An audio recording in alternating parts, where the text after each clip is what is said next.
It is Monday. We had a bit of a long starting student screen. I am so sorry. We are here today. My Fugi's not on. There we go. Hello, everybody. I gotta move Lynn. Why is... Hold on. I gotta fix that.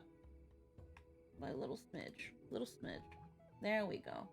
Lock that again. Hello, everybody. Good afternoon, Lynn. It is... We're a little late. we're a little late. I'm gonna be real. I, had such a hard time getting out of bed. Heckin'... It was, How are you doing today?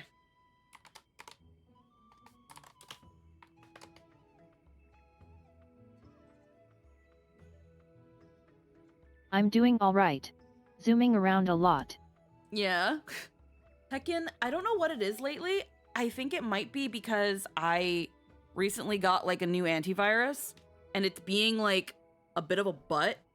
But now, whenever I sign in, ever try to capture Star Rail, I have to create a new game capture to tell it to capture the game, and then the first game capture is like, fine, okay, I guess I'll capture Star Rail.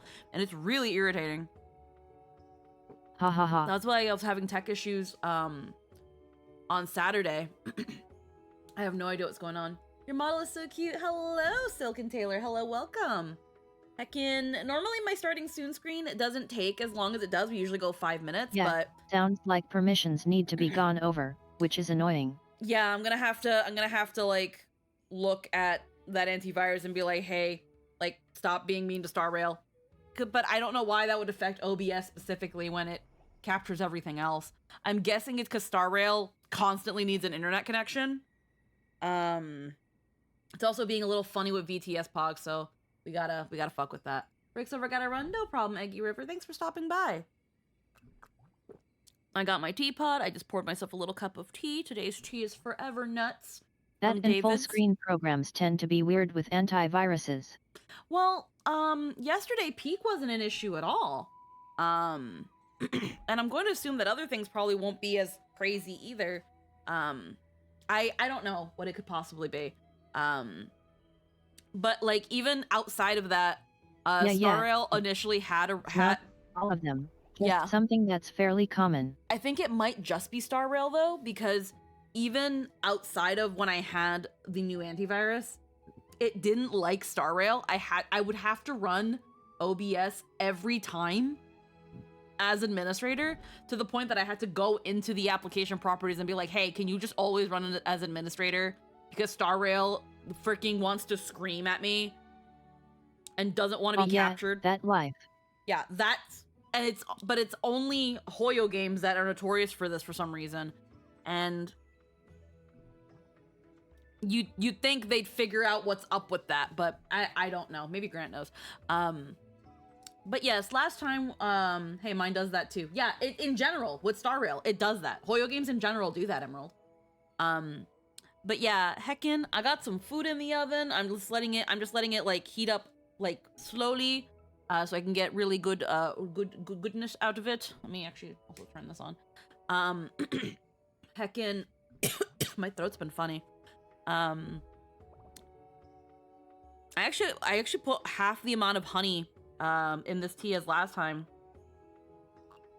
which was yesterday, and it's actually still pretty good. So I think being able to cut down on sweetness and having tea is going to be pretty fruitful. But last time on Star Rail, we had a conversation with Screwlum and Herda. And Herda and Screwlum were like, you need to find Talantin. You need to find who the Chrysos heir of law.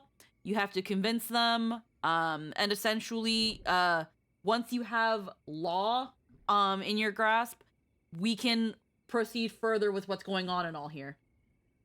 Is Star Rail the game that currently has the Fate collab? Yes, it is currently with the Fate collab. I think, funnily enough, the story itself you can no longer do. Which is kind of crazy. I'm not sure if you can still do the story. But you can still pull and do the battle part of the event, but I think the story was 3.4 only. I have no idea because we did it pretty quickly. because we wanted to do it before they fixed up the voices. So, what? Yeah, I don't know. But, like, we've already done, like, obviously once you've already done the story, you can't go back and do it. So, I don't know. Maybe people who haven't done the Fate event yet can still do the story. But, I know that the Fate event was, like, there was a timer on it. There was a timer for certain rewards, and that kind of also tells me there was a... That makes me feel like there was also a timer for the event itself. Got my water. Now checking. Yeah, I know there was time-sensitive event rewards, and those are gone now. But I'm not sure about the story itself. You can probably still do the story. I have no idea. But yeah, heckin' last we heckin' made ourselves back to the beginning of every to the beginning of a cycle. Turns you can out still do the story. It's in the conventional memoir. Oh, okay, sweet. Heckin', we excuse me. We You get less rewards, but the content remains. Okay, that's good. So ignore what I just said. Heckin', when we went back in time, Lygus was like, hey, what do I gotta give you for you to not do that? For you to stop what you're doing right now. We told him to eat shit, and he was like, okay, fine. And we're in the first cycle. We meet Saridra and Hycelins. We meet Tribi and Naglaya, who has yet to take her trial. So she hasn't become a demigod yet, so it seems like only Saridra and Tribi are demigods. And Tribi had we were like, stop talking like you're on the brink of orgasm. And he was like, I'm sorry, I can't do that. Yeah. Can't do that, I'm almost there. But when we meet the new chums, Tribi's like, yeah, I prophesized someone from beyond the sky, so it seems like the prophecy is different than it was before. Everyone's acknowledging us as the deliverer. Saridra is essentially taking over Amphorius. And the plan now is, now that we have the deliverer, now that I am the law, we have the prophesized, we have another demigod on the way, it is time for us to fucking fuck Fagusa's shit up. And Hycelins is like, yes, it is time for us to go after Fagusa for the Imperator's will. And and the prophecy was given by Ornyx instead of Keffel this time, which is a big deal. Yeah, so the prophecy is given by Ornyx instead of Keffeli, which is interesting. And then I continue to make fun of Hycelins' voice. Okay, I was gonna download the game just for the Fate event. TBH. Your impression is hilarious and spot on. I think my tone could still need some work, but it's just, there's something about just the way she talks. It's the way she talks. Did Apocalyptic Shadow refresh? Oh my god, I can get a chance. Yeah. Okay. Yeah, oh god, I think last time I got like 9 stars. So I could probably get another 9 again and get more jades. Okay. Log into the game. Yeah, I'll log into the game. Alright, let's get travel log. Let's get back into things. And then we accidentally heckin' started the little mem cafe quest, and we're fucking off now. And the hag kindness is dead, so yippee. Only one iteration of her. It's a line of kindnesses, not just one singular person. But yeah, with all that out of the way. Also, Silcontain, you said I was gonna download the game. Yeah. You said you were gonna download the game just for the Fate event. You do get given Archer for free, which is nice, and he is a very good unit. I don't think you can get his light comb for free anymore. Saridra and Cyrene are super teeny tiny, and it's great. Let's have a break. Yeah, I don't think you can get Archer's light comb for free anymore. That was a 3.4 exclusive thing, but you can still Sadly, pull. you can't. Yeah, I think you can't you can still pull for it though. But Archer's given to you for free. Do not if you are. I'm gonna tell you right now, as someone who is also a fan of Fate and knows people who are much more into the lore, I know a good chunk of the lore and how the Fate universe works myself, though not as well versed as someone like Logan. Logan being from Project Mouthwash, who writes Unlimited Blade Works Abridged, which we did do the Fate collaboration event, at least the last third of it, with him and Aaron playing Lancer and with Logan playing Archer and Aaron playing Lancer, and then Scylla Aria did the whole Fate event with Project Mouthwash as Archer and Lancer. I'm gonna let you know Also, right now. maybe don't try to immediately fix both Fate characters. You are not Logan, and that man's luck is unacceptably good. Yeah, don't do that. But also, if you're a stickler for Fate lore, you're going to have to not think about any of that when you play the Fate event. Because the Fate event kind of does not care about Fate lore. So if you're able to suspend that, then I think you're gonna be you're on your way to enjoying a fun little silly event. There is a part of the event that unfortunately is way too drawn out. You'll know when you're there. It does some things right and the rest it just makes up as it goes. Yeah. So just like Nasu, hooray. Yeah, so if anything, it's actually maybe really accurate. But essentially, if you're here for a deep, in-depth story, with the Holy Grail War and Servants Abound and all the crazy deep plot character building character elements that are within Fate, like Fate Zero and Unlimited Blade Works, you're not finding it here. You're not finding it here. I'm really sorry. I'm going to be honest with you. I've been playing this game. Want a great strategy, go to Amphorius. Fate ain't that. Yeah. It is a very enjoyable story, albeit it's a very long, yappy one. If you like long, winding, again, expansive lore, then Star Rail in and of itself will be very enjoyable. But just take it at your own pace if you do decide to stick to the story. Because, and I say this now, in order to play the event, you have to, I think, play up to a certain point in Star Rail's story. And if you keep telling yourself, I gotta do this so I can do the good thing, quote unquote, you're going to be very disappointed. So, it's cool to download just for the Fate event, but also, let yourself be open to the idea of potentially enjoying the Fate event. And then what's going on here? Just checking something really quick. All right, making sure that all that's good. In the words of P5, take your time. Pretty much. Take your time, and just kind of let yourself kind of be a part of the thing. Don't just be like, I have to do this until I can play the Fate event. I can do this until I got to play the Fate event. Yeah, Final Fantasy 14 rules, except there's no excuse for skipping Belabig, and I will not allow you to sit at the table if you do.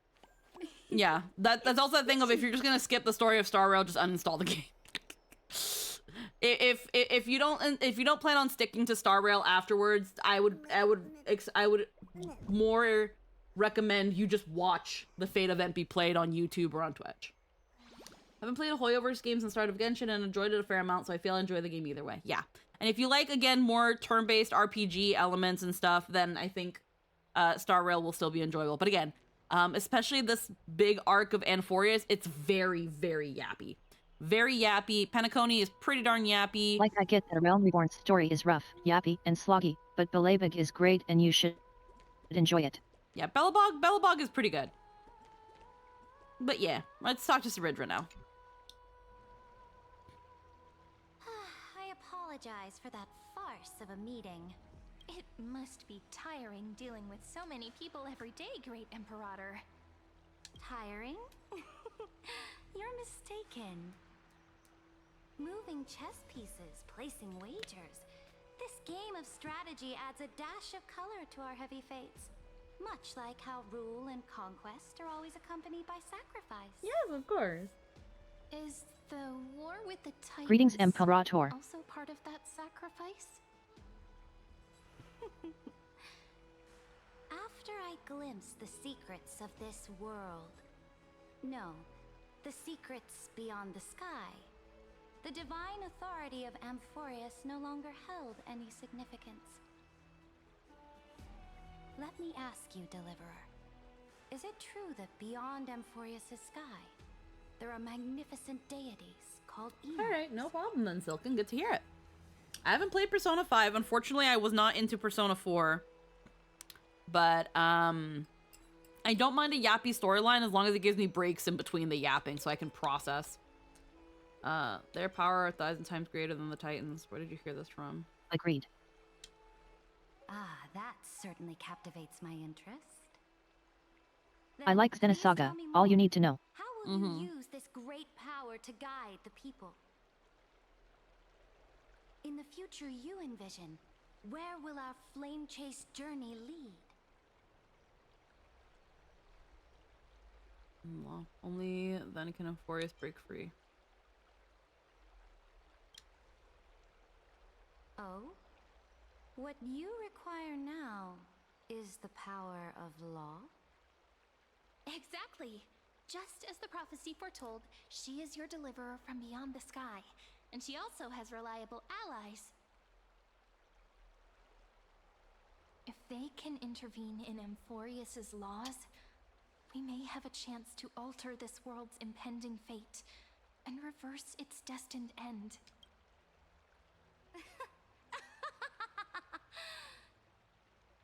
Very good, Deliverer. You have courage. To say such presumptuous things, even knowing that the inheritor of the law stands before you.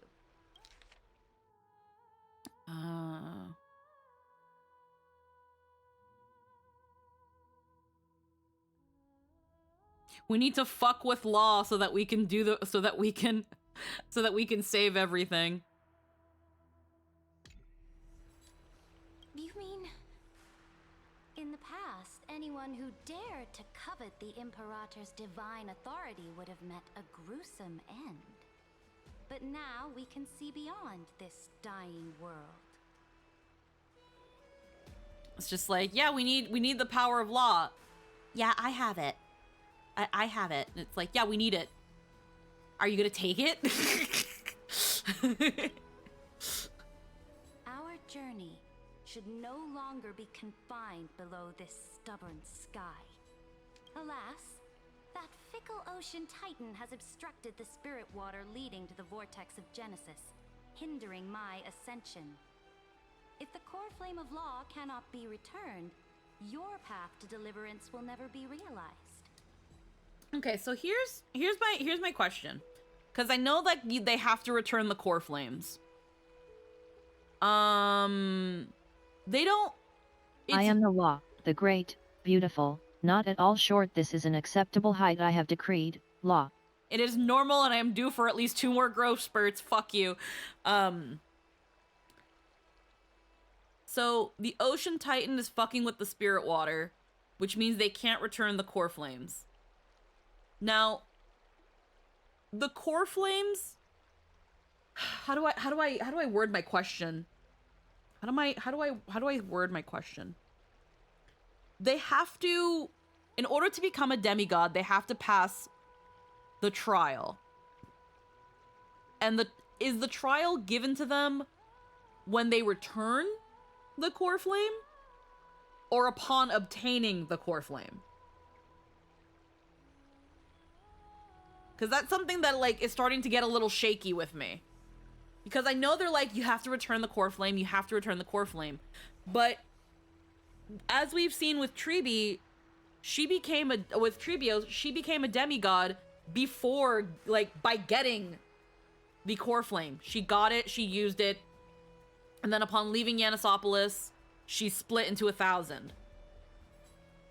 And then the core flame was returned. Like, she had to go to the vortex of Genesis. Like, you can still be a demigod, but still be holding the core flame, is essentially what I'm saying. Oh.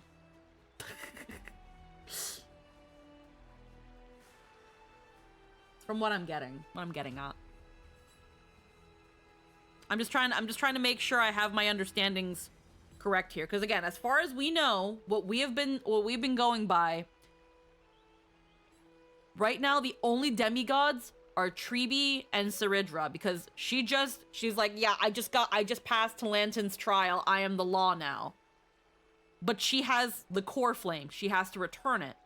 But the reason it's like, actually, we gotta get Fagusa's ass, because Fagusa not letting me do this thing here. And then she says, hindering my ascension.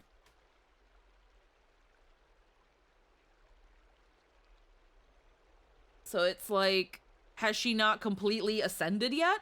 Is she technically not a demigod yet because she hasn't returned the core flame? Yet it's a bit weird. From what I can gather, the Titan can't manifest unless it's been placed in the spirit basin to give the trial, but it can decide to endow you with its power even without the trial. It's just not total. Yeah, I'm guessing that's the case. That I guess the ascension isn't, I guess giving I guess the easiest way to put it is that from what I'm getting, the ascension isn't finalized. You might already be quote unquote ascended and given the power of a demigod, but it's not finalized until you return the core flame.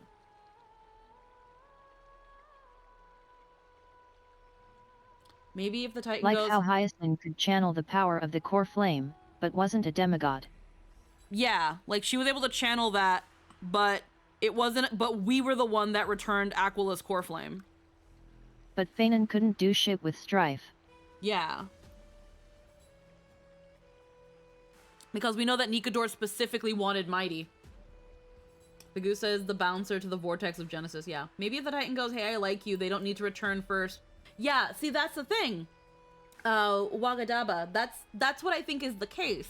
Is that if the Titan already favored you, they can essentially give you like a trial period of their powers, but it isn't until you return the core flame that you do not ascend and take over that authority. So by this ideology, if we go by this, Saridra is on her trial period of being a demigod, but she hasn't finalized her ascension. Her application hasn't been fully processed. It's being looked at. That's a little confusing. Because again, you had Tribi who became the demigod, and then it's assumed later she gave away the core flame because she had to go all the way to the vortex of Genesis, which is an Akama. Heckin' Aglaya, she's not a demigod yet, and she doesn't seem to have any of that thing of like the golden thread and all that bullshit, because she hasn't done her trial yet. And then everybody else here, we already know that Hycelins, like, not a spoiler, but Hycelins is the Chrysos heir that takes over Fagusa. But it seems like they don't know that. I don't know. The Tribi situation might be a case of her using the power of passage to return the core flame, and they don't want to rely on that the entire time since it uses up her power. Yeah, maybe. I know that it gives her the sentry gate. But we're mostly talking about like the returning of the core flame. Like she's interning. Yeah. Kind of like a Titan intern. Get me some fucking coffee, bitch. Now that things have come to this, we must resume our once stagnant journey and force the waves that block our way to recede. So, you agreed to cooperate with us? Cooperate? Forgive me, but I never cooperate with anyone. Though I will permit you to join me as subjects, and together, we will forge the most perfect law.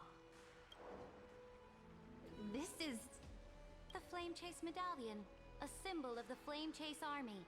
Every noble in Akama carries one. This medallion represents the will of the Imperator herself, and you may act freely within the city with it. Before we embark on the crusade against the Ocean Titan, you should rest in Akama for a time. And yeah, it's like how Trib Bios was able to use passage, but didn't split into the Trib Legion until ascending in Okima.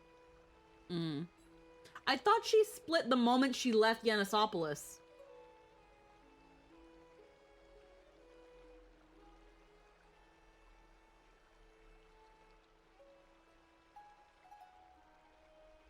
Like, isn't that what it said? I'll have to look over that again. That the moment she passed by the gate, she split. I have no clue about the lore of this game, but it seems interesting. This discussion is kind of cool to hear as an outsider. I'm getting Honokuni Curse with Stride vibes all of a sudden. Maybe that's just a theme in loops. Yeah, again, this is what I mean by it can be a little confusing sometimes when you start, like, really looking at it. Again, when we did the whole flashback with Trebios, she was like, you know what's gonna happen when you pass through that gate. Like, she wasn't as far as I know, she wasn't creating a sentry gate. She was just leaving Yanisopolis, and it was upon leaving Yanisopolis that she split. Unless I interpreted that wrong. But it was that thing of, like, not watching her take her first steps away and passing the gate to Yanisopolis. That was going to be like, wait, you know what's going to happen when you pass by that gate? And she's like, yes, I'm no longer going to be me. There's going to be a lot of me.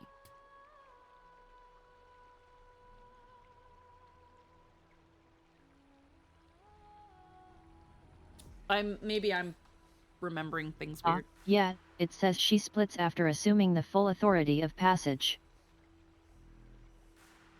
So then would that be... That would probably be then after she gives back the core flame. Probably yet. Yeah.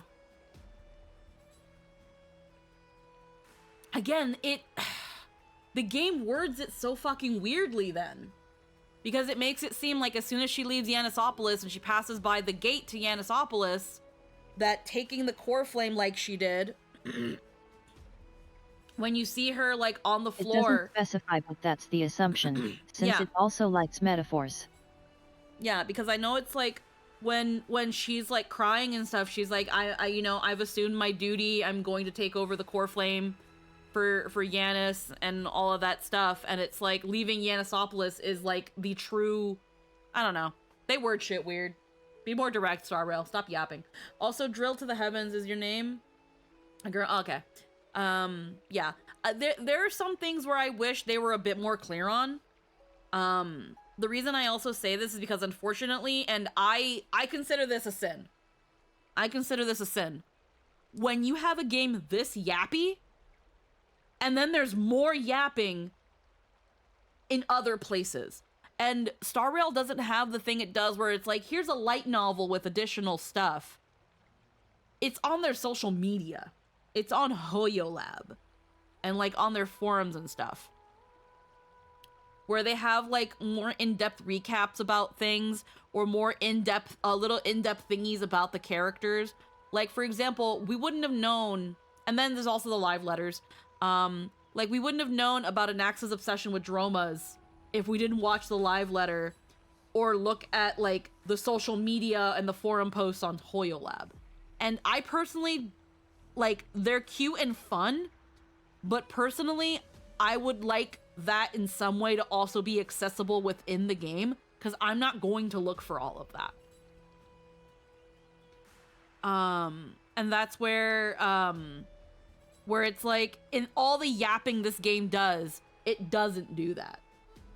There's a fair bit of his obsession with Dromas in the readables we pick up. Oh yeah, of course. But, like, for example, like, the Dromas onesie that he canonically sleeps in every night, and that he has Dromas dolls and things like that. Like, Haha, yeah, that's adorable. that shit we didn't know until we watched the special program or read the little funny thing on their social media. I like, where would you put that in the story? I don't know. Figure it out. You figured out everything else. What's one more fucking piece of lore? Like, I don't know. Be wary of someone named Lygus Imperator. Have a good night. Have a good night, Drill. Have Aggie talk about it while the girls are fighting. Yeah. Fucking let her throw that while she's throwing shade, being like, by the way, he's a fucking baby. He's a huge fucking man-child. Make them talk even more like bitter exes. Not trust a man named Lygus. Your advice is acknowledged. From this moment on, prove yourself through your actions. As long as no boundaries are crossed, I fully respect the choices of my subjects. Oh, we're gonna piss her off, aren't we? Prove yourself through your actions. May your journey reach that sky full of stars, great Imperator. Yeah, good luck in the job interview. Your attendant certainly knows how to curry favor. Go now. Take a bath first. You two... reek of seawater. Meanwhile, High Sealands, I do not see how that is a problem, Imperator. But if the stench really does offend her, I shall join you. Okay. Because she's a mermaid.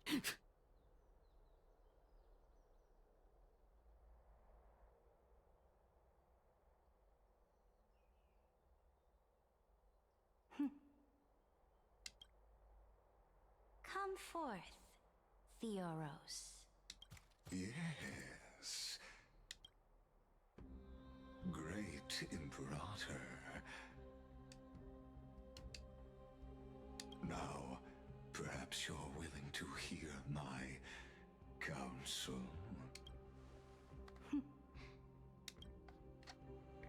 Those two arrived just as Oryx described.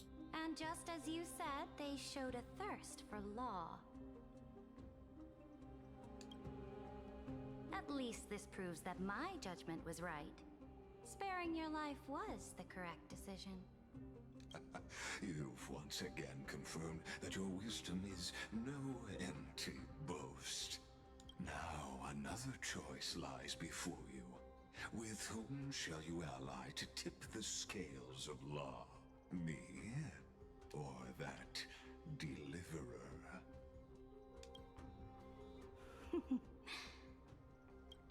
Remind me again, Antikytheron. What kind of future do these two paths lead to in your view? I shall tell you. You are entitled to know that the deliverer from beyond the sky is not a wholly wicked being. But from the very start, her stance has been completely at odds with Amphorius. The road they have chosen will bury Amphorius' grand aspirations. This world which follows the path of destruction will inevitably stray far from the glory it was meant to enjoy. But on the path I have revealed to you, the people of Amphorius will slay their creator in the name of the Imperator and conquer the worlds beyond the sky.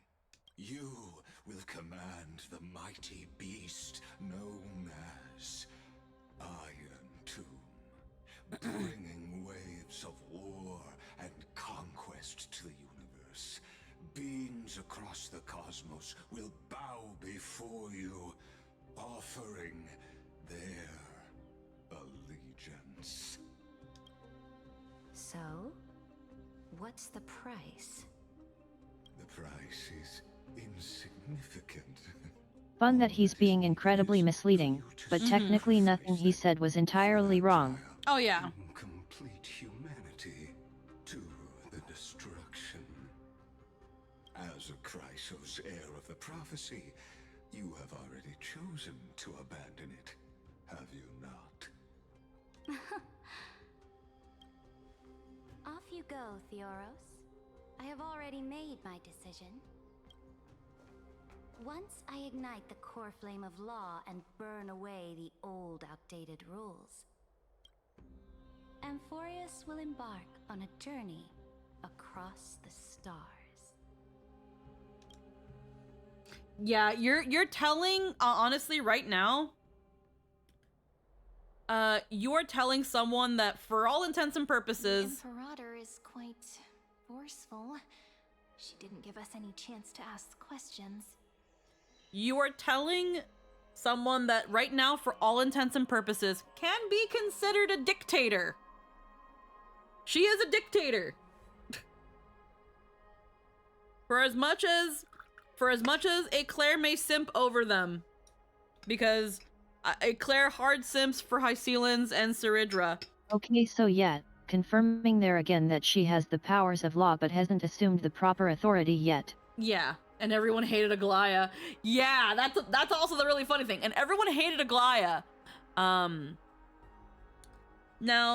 gonna have to like refill my teapot because this is my last cup of tea. But when you consider the fact that she was like lukewarm compared to what we just saw, because yeah, right now Ceridra's being told that there is something happening, there is some bullshit happening beyond the sky, and we need to save Amphorius from that. That is a bad thing that is out there. And Ceridra's like, okay. And what we just learned now is that Lygus has been telling her... Well, Aglaya was girl boss while being super hot, which isn't okay, while Ceridra is a full-on dictator but she's tiny and that's funny, so it's fine. Well, I won't, I've been looking in the Star Rail chat, and thankfully the community has been very, very, at least the Summoners Network, the HSR subset of Summoners Network has been very good at keeping their spoilers at bay. But, like, apparently some people are kind of not liking Ceridra. And obviously it's for similar reasons to Aglaya. Though in this case, with Ceridra, again, she seems to be a full-blown dictator. With how she rules everything. And then there's the fact that, again, she's told, hey, if you listen to the prophecy and the deliverers, we can save all of Amphorius from the threat beyond the sky. And essentially uphold the status quo. And she's like, okay. And then Lygus is like, yeah, you can do that. But also, if you let what's happening continue to happen and even help push it along, that thing beyond the sky that is apparently so dangerous, what if I told you you could take control of it and conquer beyond Amphorius?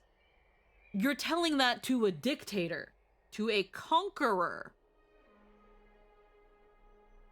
that they can continue to conquer beyond. Now, where the hubris lies is that this thing, this Iron Tomb, and by proxy, Nanook, an Aeon, a full-flown, bigger than the Titans god, you're telling her that she can control that.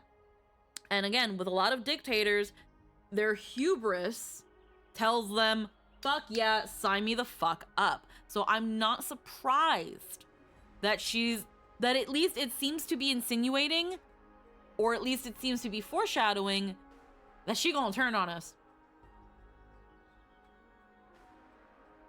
Because yeah, right now, what we're promising and what Lygus has been promising her is night and day.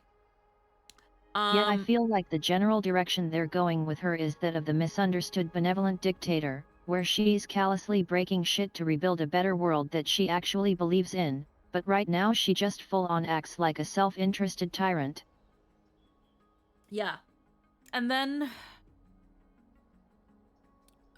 it's also that thing of like, you gotta be real. Why wouldn't you think that Lygus hadn't gotten to her first? Lygus knows exactly where we're going to go, where we're going, and what we need to do to thwart him. Yeah. How do you think he's not gonna try to stop it? And unfortunately, whatever you say, obviously we put the choice where it's like, hey, if you run across someone named Lygus, don't trust him. It's like, now why would you say that? And again, it could just be a word of warning. And maybe she will be very cautious of what Lygus says, because again, if you think a little bit more reasonably for a minute, how is she supposed to wrangle essentially something how is she supposed to wrangle something that is essentially like a tool of a full-blown god? Again, there's hubris, but think realistically for a moment. How is what he says exactly what's going to happen? Obviously we have like how Amphorius has talked about Antikytherians and all that stuff. They're usually they're so impartial, like they literally cannot lie. They can only tell the truth because they're that objective and impartial, and that's why they have so much respect. And again, he's not lying, but he's not telling the entire truth either. He's just kind of changing up the words. He's like Kyubey. He's like Kyubey in that instance. I told you what's gonna happen. I'm telling you this is this is what could happen. This is what can happen. I didn't tell you that it would absolutely happen. Well, what about this? You didn't ask. How was that supposed to work? You didn't ask. And that's where that sort of thing gets you. Because again, Kyubey was the same way. Kyubey was not evil or good. Kyubey just was. Kyubey's goal was prevent entropy. Prevent the entropy, heat death of the universe by creating magical girls and using the power of their depression and all of that to keep the universe going. Like that was their whole shtick. And to them, nothing he's saying is outright false, but it leaves out context and is intentionally worded in ways to be misinterpreted by those without said context. Exactly. Again, the reason everybody hates Kyubey, it's like, well, why didn't you tell us that magical girls became witches? You never asked where they came from. You never asked where they came from. You never asked, you know, why do we have to purify our soul gems with grief seeds? You never asked us what you do with them. You never asked. I of course never implied there was a reason to ask, but really you trusting me is on you. Exactly. And that's where some people were like, well, Kyubey lied by omission, and it's just like, no, because unfortunately, yes, these girls were mostly like young middle school age girls, but they didn't ask. They didn't ask. How are they supposed to? Kyubey's very is like in that sense a bad guy, but at the same thing, it's like Kyubey doesn't understand why that's bad. You didn't ask. Why are you so mad? Implying that if they had, he's openly deceitful, but he doesn't lie by omission. Yeah, it's that thing of like, again, he assumes that you trust him, and you don't ask questions. But it also implies that had they asked questions, that Kyubey might have answered them. And this is that thing of, would Lygus have answered questions if he had asked? Probably. He probably would have continued his weird word mumbo jumbo, but he would have given you an answer, but you don't ask. Give me a couple minutes. I am going to grab my food from the oven and get another teapot of tea ready. We're going to do a quick BRB, and I'm going to run some ads really quick since we're getting close to ad time. I will be right back.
Alrighty, we are back.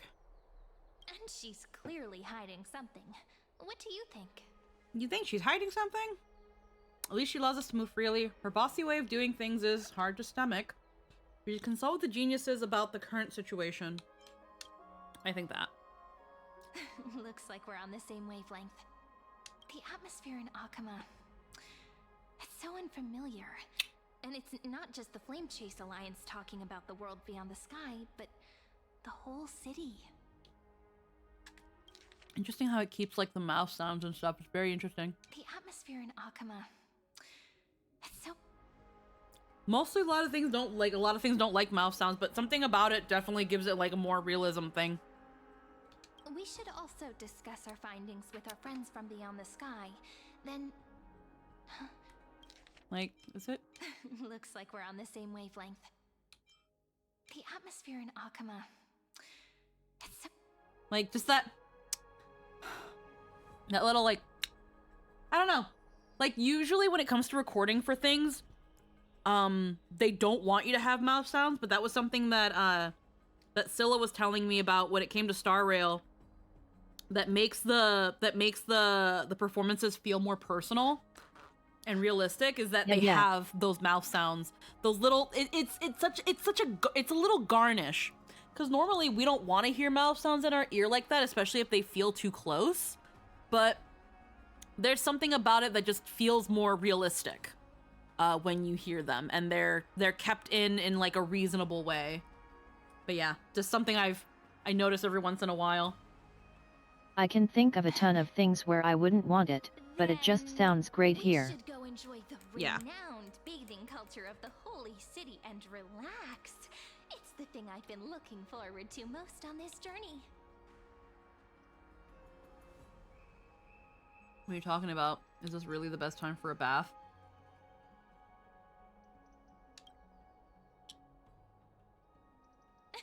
Play along. Work and rest are both important. You see, everyone agrees, right? We're being watched, bruh. So someone's watching. I think it's because it's a game where we control the pacing, so we can have these little moments and they feel natural. Quiet corner to update Madame Herta and Screwlum on our progress. Tyrini is very smart. We can also check out what's happening in Where the yet city. if this was an anime it would be distracting. Was just announced. Yeah. People must be gossiping. The only time I ever remember in an anime, and this wasn't the English dub because it was never dubbed as far as I know, but the Japanese dub, and it was very interesting. It was a show called Electromagnetic Girlfriend. I think it was only like 3 episodes. In Japanese, it's called Denpa Teki Nakanojo. And it's about this dude who his classmate one day tells him that he is the reincarnation of like this great emperor and that she was his right-hand man. And she's just fucking weird. But when I was watching this, and only reason I saw it was through like Tumblr, where I saw like some gifs, and I was like, "What's up with this one? This guy looks interesting." And something that I noticed upon watching it that I was like, "What the fuck?" was every time there was like a moment of silence, you would hear.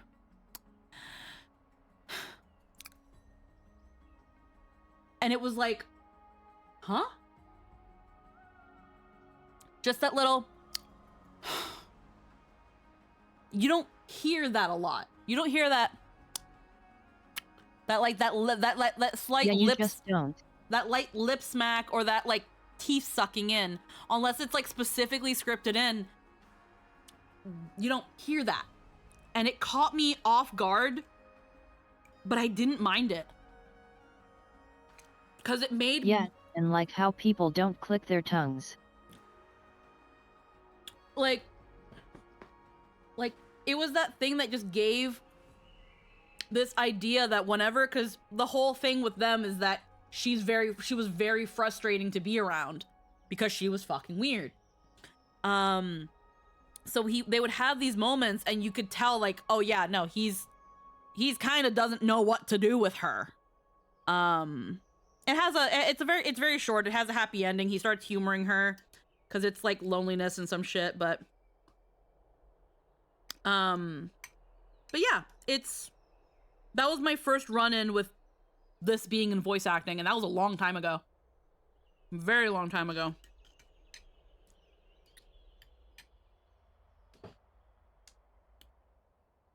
We can kill 3 birds with 1 stone. Let's go. Alrighty. Relax at the Memorial Palace.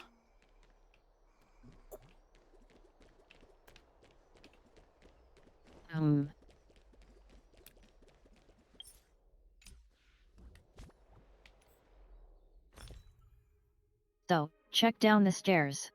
Yeah, one sec. Falling items have been recycled upon login. Oh, okay, so they legit really got rid of these.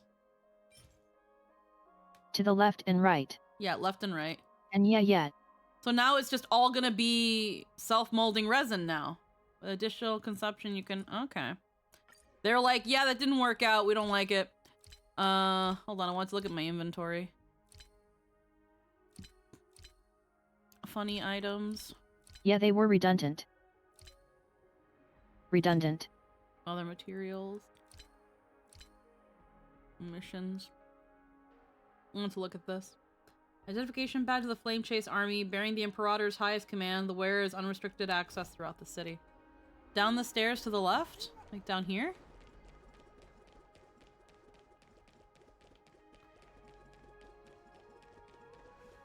It doesn't work. Oh, like right here, maybe?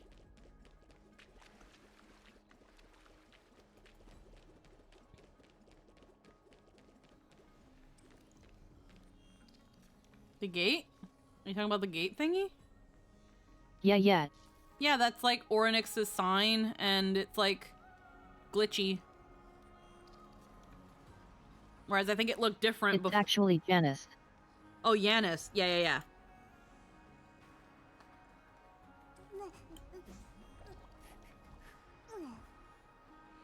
I think,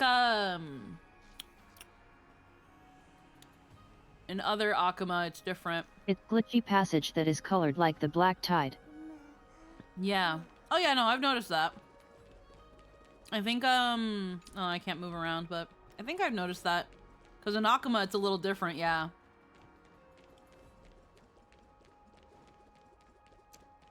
You can't. Alright.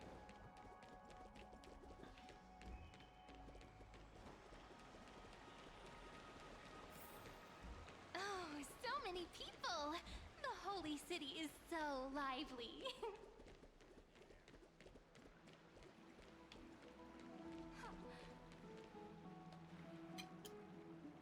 Did you hear? At the Alliance meeting, the delegate from Leyden stormed out in anger. Oh, it's not on auto read. Sorry, low. As expected, the Imperator is always hiding things from everyone. When has it not caused a ruckus? Silence! That's treason! If it weren't for the great Imperator, you'd have sunk into the lake with those corrupt elders already. And you wouldn't even be alive to speak like this. Yeah, that's a full-on despot. Oh, no. It's the Imperator's loyal dog. Let's go. We can't talk in front of this guy.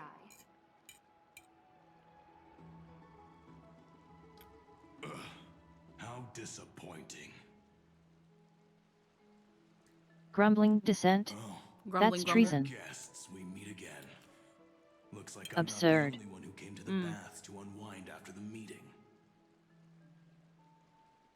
For the upcoming campaign, please make sure to rest well. I am Dux Dragoris, a trusted officer of the great Imperator, willing to fight alongside the Deliverer in the coming battles. Another war? Ever since the Imperator took control of Akuma, we haven't had a day of peace. Idle chatter. The atmosphere is a bit tense, With rumors flying around the city, I'm joking you 'cause he's must a be dog. troubled. He's like a guard dog. My apologies. After every alliance meeting, there are always some pests in the city who get restless. Fuck them and their I opinion. prefer to ignore them. Pests on the ground don't affect the sky in the slightest. They just complain. His from the name shadows starts of with the lab, sun's so lightest yeah, 2 man's homes. a Labrador. The lion does not. Why does it go by? How does the phrase go? The lion doesn't concern himself with the opinions of the sheep. Besides, the Theoros has already promised the Imperator her fate. And these clowns... The lion does not will concern eventually itself with the realize their opinions of sheep. foolishness. Yeah, I remembered. May I ask, who is this Theoros? The Imperator has ordered us to keep his lordship's whereabouts a secret. Oh, that lord. Ah, so it's his lordship. Good job. Stop trying to get things out of me. Leave me alone. Good job. Good job. I didn't even need to try. Well, it's a guy. Big and strong Dux Fragoris really can't hide anything. You suck at this. Good job. Theoros. Bad dog. What an ominous name. Bad news. He's been staring at us the whole time. Let's move to another place for now. Like, we know It's Melee much Claire. Ritra has Ha. concealed from us. In the worst case scenario, we may have to face more than one enemy. We know who the Theoros is. I don't know why we're acting stupid. Unless we're assuming that there's no possible way that Lygus doesn't know we're fucking here. Stop trying to get things out of me.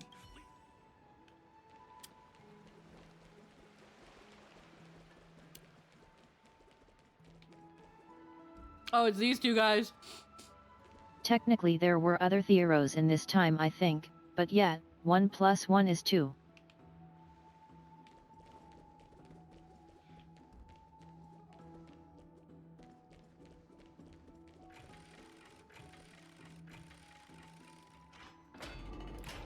My door gotta take so long to open.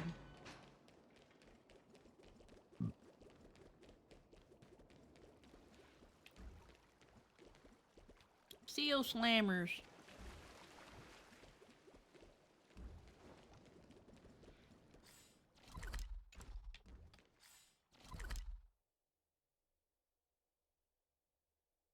Alrighty, I just wanted to explore the other side.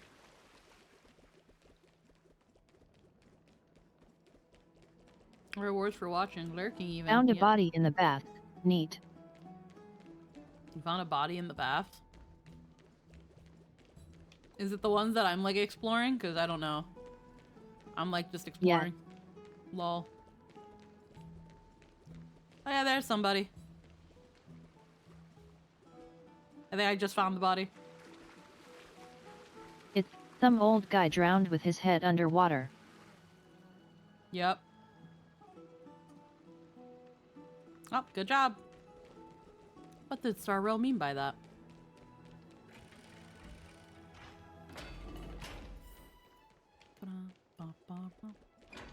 Tell me I just ate a piece of pork. Don't tell me we gotta go to the potty. No. You are gonna chill.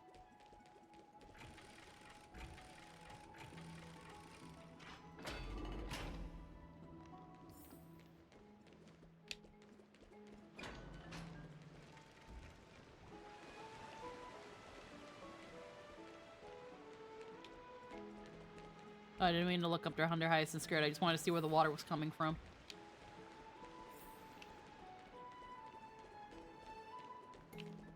What does he say? Even the liver takes baths, you'll get killed for saying things like that.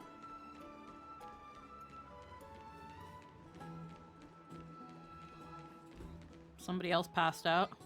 Oh no, we're all plunged into lawless darkness.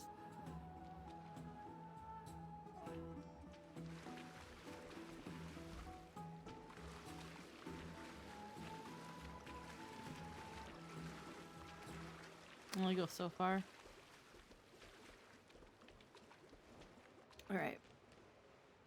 This guy is breathing and isn't submerged though, further Yeah. confirming yet, that other guy is super dead. Oh. Flame bearer who ends wars?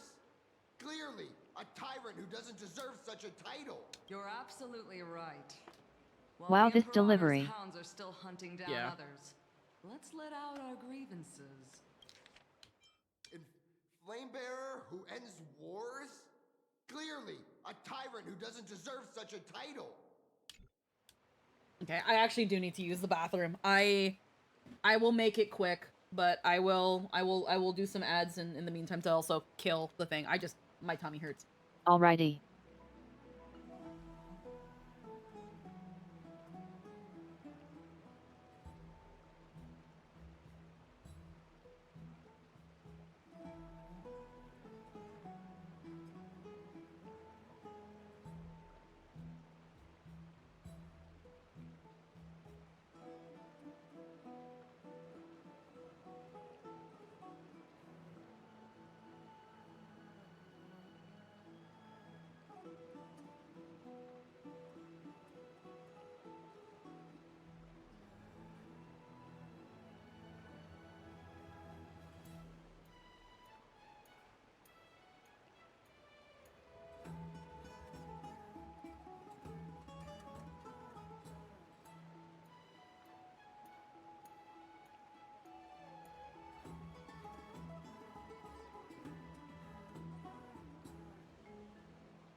Big stretch.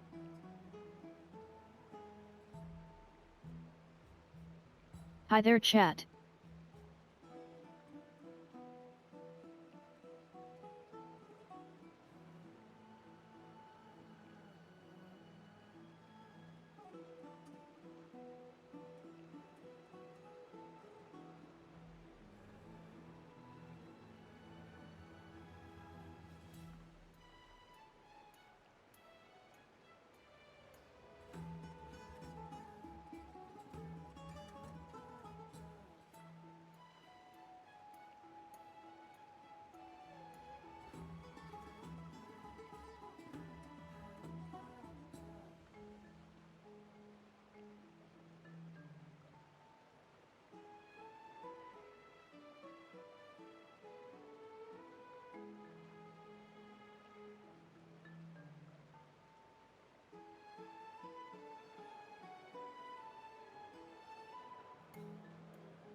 Very much so, the peak stream yesterday was a ride and a half.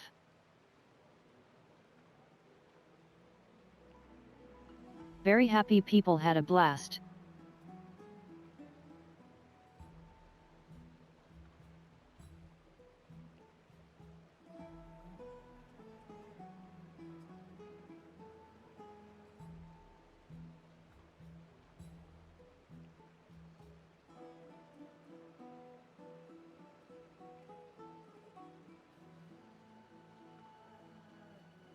Oh my god, okay. That was longer than I would have liked. I'm sorry. Interview concluded. It's gone well. Hell yeah.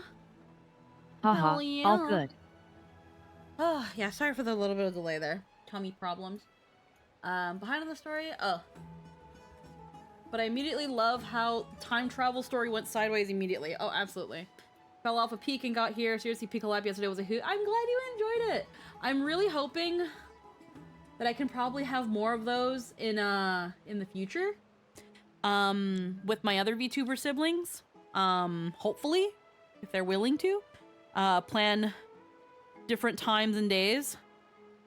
Like maybe do like one on a Saturday where more people might be free in the later half of the night. Things like that. It was a lot of fun.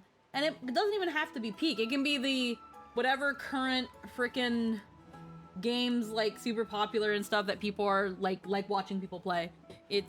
I definitely enjoy doing it. That was a lot of fun. I was nervous meeting 2 new people, but I think Logan and Aaron are very wonderful icebreakers.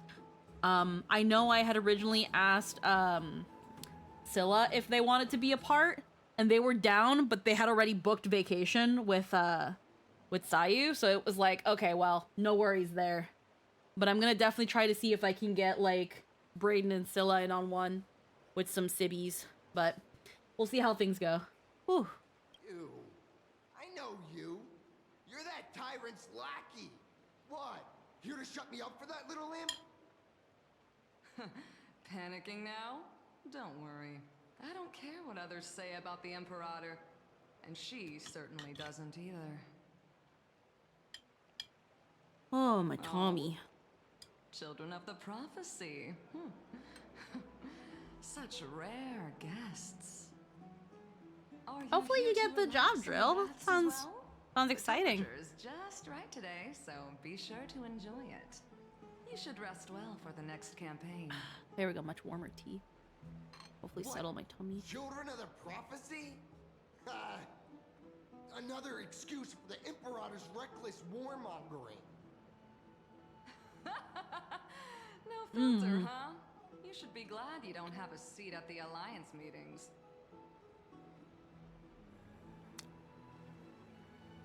By the way, if you still want to bathe, hurry up. Once that predatory fish joins the flow of water and eliminates all the fools questioning the world beyond the sky, you won't be able to enjoy this perfect water temperature anymore. Seems like there's more to Dux Bermalis' words than meets the eye. Okay. Would the Imperator actually kill those who question the world beyond the sky? Really though, that guy's delivery is awful. Who Yeah. let that through? Or did they just grab him from the staff to record? No idea. Interesting though. They're usually not reoccurring characters, so they don't matter as much. They just grab someone where it's like, hey, while you're here, do you want to just quickly record like 2 or 3 lines? Yeah. And they're usually a very do whatever.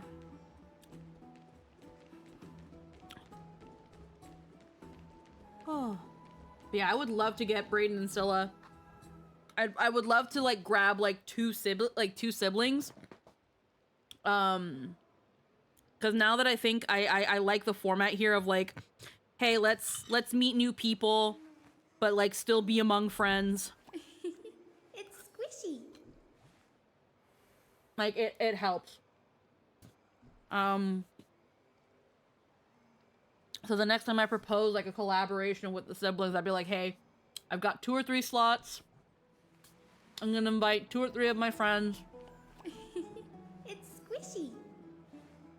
And see if people are open. The reason I don't want to outright say though who they might be is because I don't want people to join the collaboration just because I'm inviting someone that happens to be a big streamer.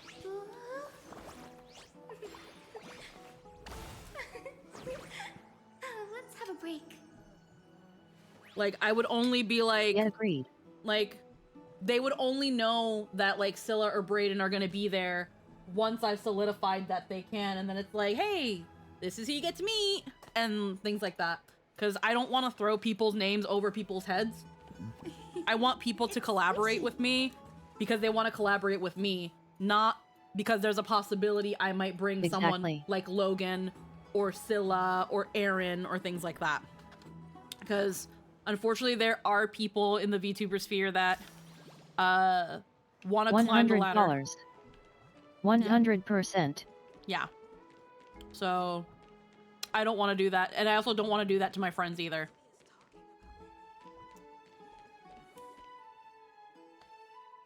Huh.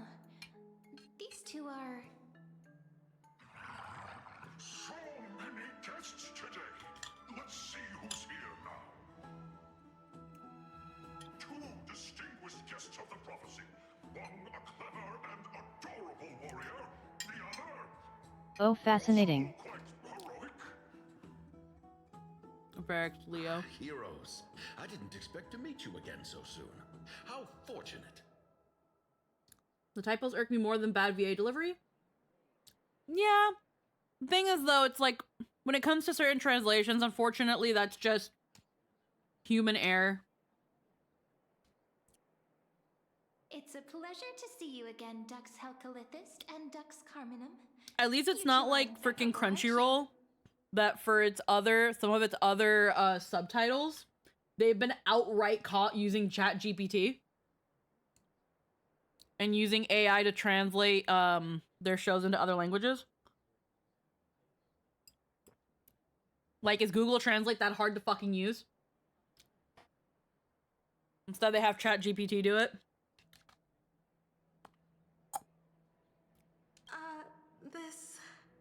This is...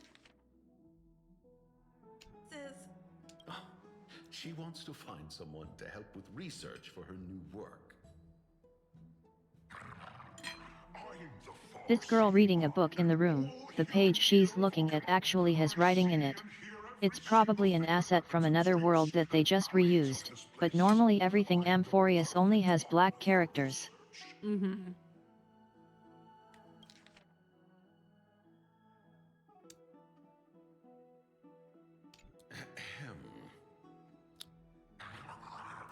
Enough small talk. Here's the latest news from Akima, as you requested. The children of the prophecy arrived in the holy city, and the Imperator unilaterally stripped away military power. The Alliance meeting ended in discord, and there may be bloody upheaval.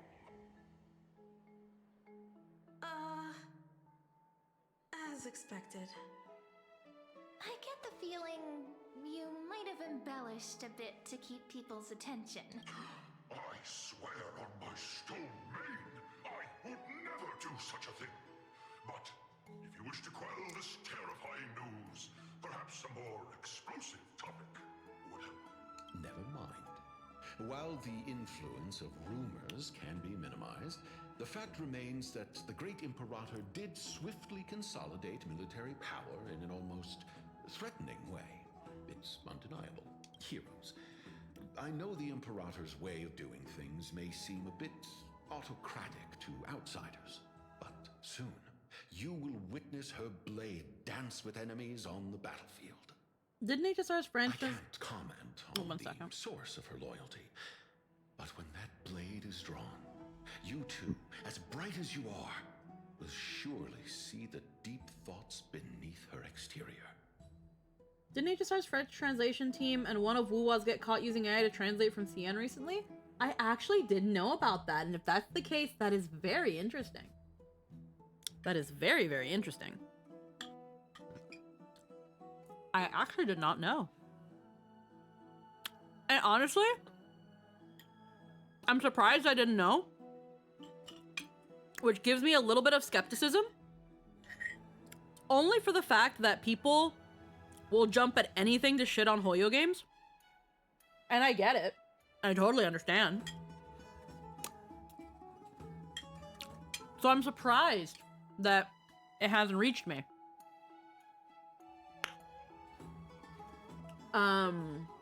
So yeah, I'll have to look into that. That is definitely interesting. Because it's that thing of like, Hoyo, you're $1 billion company. I know you be making money. I know you can be hiring somebody to localize your shit. And you should. You absolutely should. The Imperator's blade. Is he talking about Miss Hysealin's? I sense some unease in Dux Helcolith's words. It seems the Imperator and Miss Hysealin's share a much deeper bond than the others do. And yet, looking at it, the book she's reading is an asset from the Xianzhou, I believe. Any place where we can have some privacy? To understand the Imperator's secrets, we have to get past Miss Hysealin's. Oh yeah. Oh yeah, absolutely, that's Xianzhou.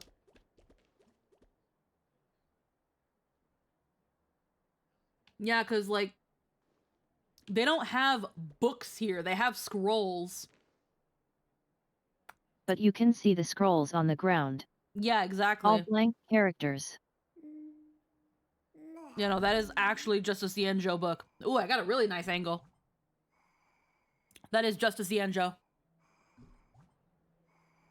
Yep. That's really funny. Again, far as I know in Amphorius, books in the traditional sense do not exist here. It's all scrolls. It's all scrolls. So this... I keep my eye out for any writing here, so that's funny. Yeah, this is very, very interesting. Because, like... It is a thing that most people wouldn't catch. If I remember correctly, the HSR French team left the actual AI translation error line in the script. Ah.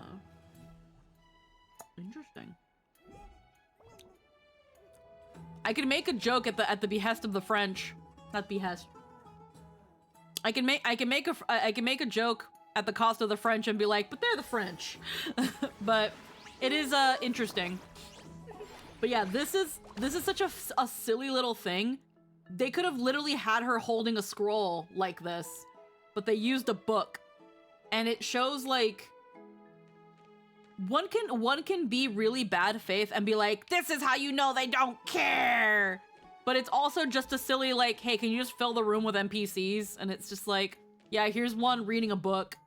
and then they just switch the model to an Amphorian one, and then it's But like, yet, there you go. there's only like 3 or 4 instances of actual physical writing in Amphorius, and this is definitely something they didn't think people would notice, but it's funny. With translation, it specifically doesn't make sense to use AI from my perspective. There's so much nuance, I'd hate to have to look at, say, a Chinese script side by side with a roughly translated English, and have to edit that side by side. I don't see it saving that much time compared to line-by-line translation first draft. Bruh, just hire a Canadian. Just hire a French Canadian.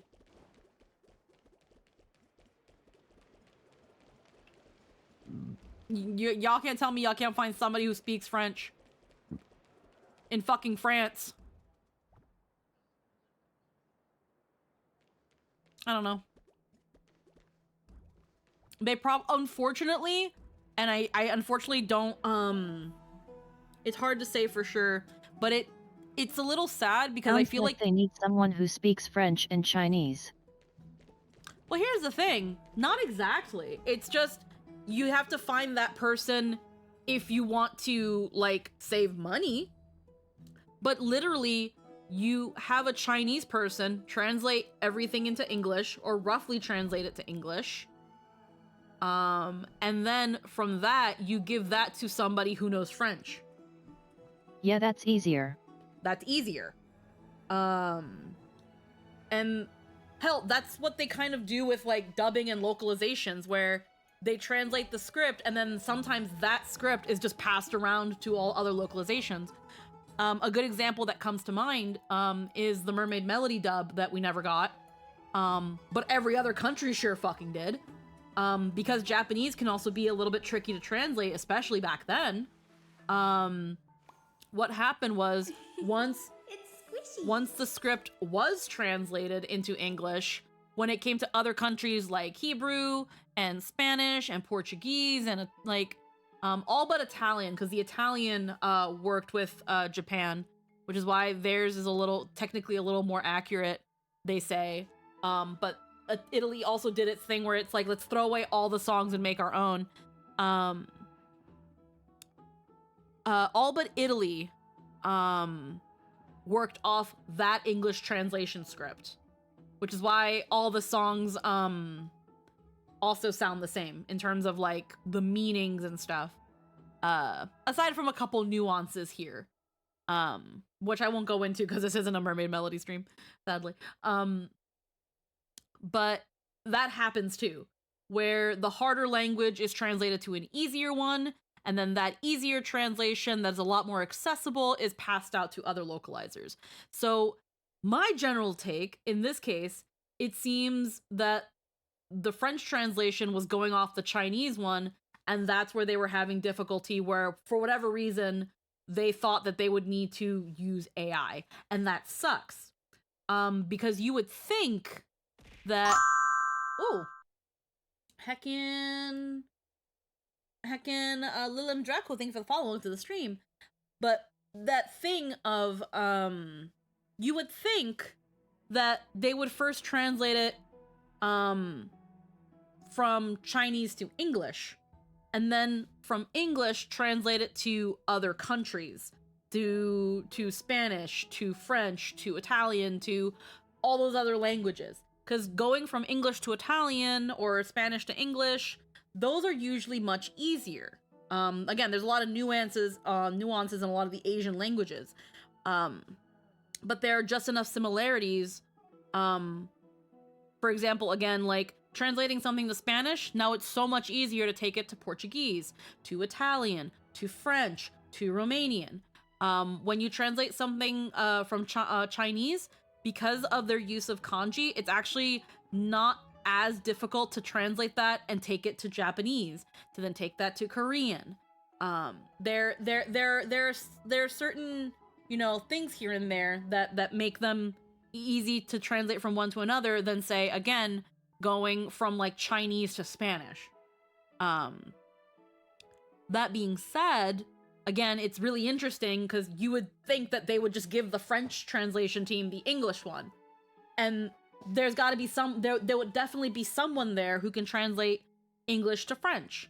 But they're instead given the Chinese script. And That is very, very stupid. I don't know why they did that. I could not tell you why they did that.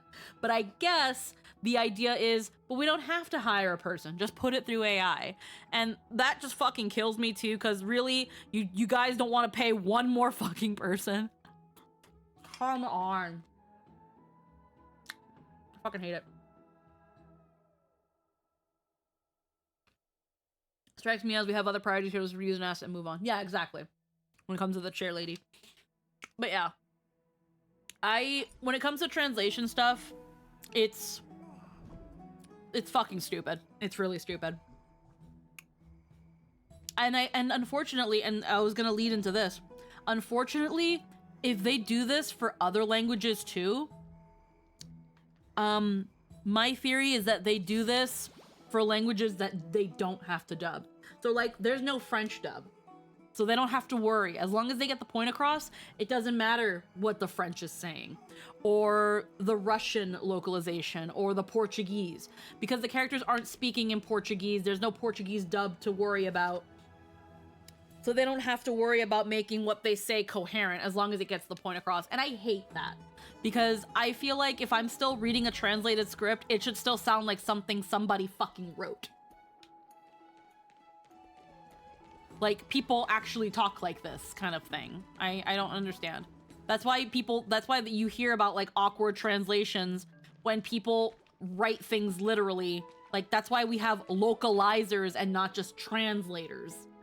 Because when you translate certain things, they sound fucking, like, certain things just completely, like, piece by piece, it sounds dumb. I can see the direct AI translation making sense if you're working under a time crunch, but I don't see that here where the production's long-running scheduled thing. They should have been able to make time for quantity. If they can get the... It's hard to say. I do know that for a fact they're usually a year ahead of schedule. So like right now, while we're dealing with Amphorius, they're writing 4.0 and onward. And in the time that they're writing those scripts, unless they're really worried about that stuff leaking, which we already know with Hoyo games, they have a bad case of leaks, that they're only giving people the scripts as it gets closer to time to record, to make sure that as little information comes out as possible. But like, we already have some, if you take them with a grain of salt, obviously, and we're not going to discuss them too hard, but like, we already have some leaks about what's going to be going on in 4.0. And how did that get out? But it's because it's within the company that people are leaking this information. Ultimately, it's region specific, mostly means the French ones couldn't be bothered, or their translator thought they'd get away with it and was incredibly stupid about it, which is incredibly common for AI users. Yeah, they're kind of stupid and AI makes it worse. Already studies on how dumb AI makes you. Yep, it goes back to hubris. Huh? The smell is... Wait, don't go in yet. Okay. I think I know what's happening. Yep. Who's there? Yeah, it's not ours. Oh, the little gray fry and pink sea hair. A little gray fry and pink sea hair. Why does she speak like that? Oh, the little gray fry and pink sea hair. That you heard it. Oh, the little gray fry and the little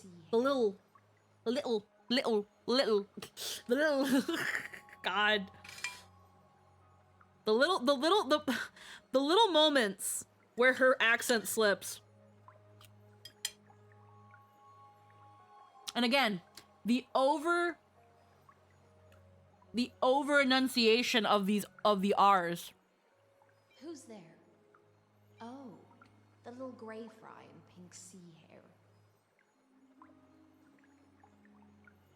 Oh my god, the art here is so pretty. Eclair will be weak. Super pretty wallpaper. Oh yeah, no, very, very pretty. I'll go right here. Also, what do you mean sea hair? Yeah, that's an interesting, sea hair. There are no rabbits in the sea and you know it. Little sea hair? You barged into here without warning. Was it an accident, or did you wish to bathe with me? What's on her shoulders? On her hand? Like, is it supposed to be like smeared blood, or like what's on her? Why are you here? I didn't see anything. What are you doing here? Can't tell the difference between past and future waters. This has always been my home. Probably blood. She has scales, but those aren't scales. Yeah. And she only has scales on her cheek. Sorry, we didn't mean to disturb your bath. We'll leave now. Yet. It's no big deal. There's no need to panic. This is the natural state for me. People on land force themselves to wear clothes, adding unnecessary constraints. Forget it. If Duck's Goldweaver heard that, she'd scold me again. We are always naked under the sea. It's no big deal. There. Well, yet. Hold on. It's no big deal. Okay. Honestly, it would be weird if they weren't. Yeah.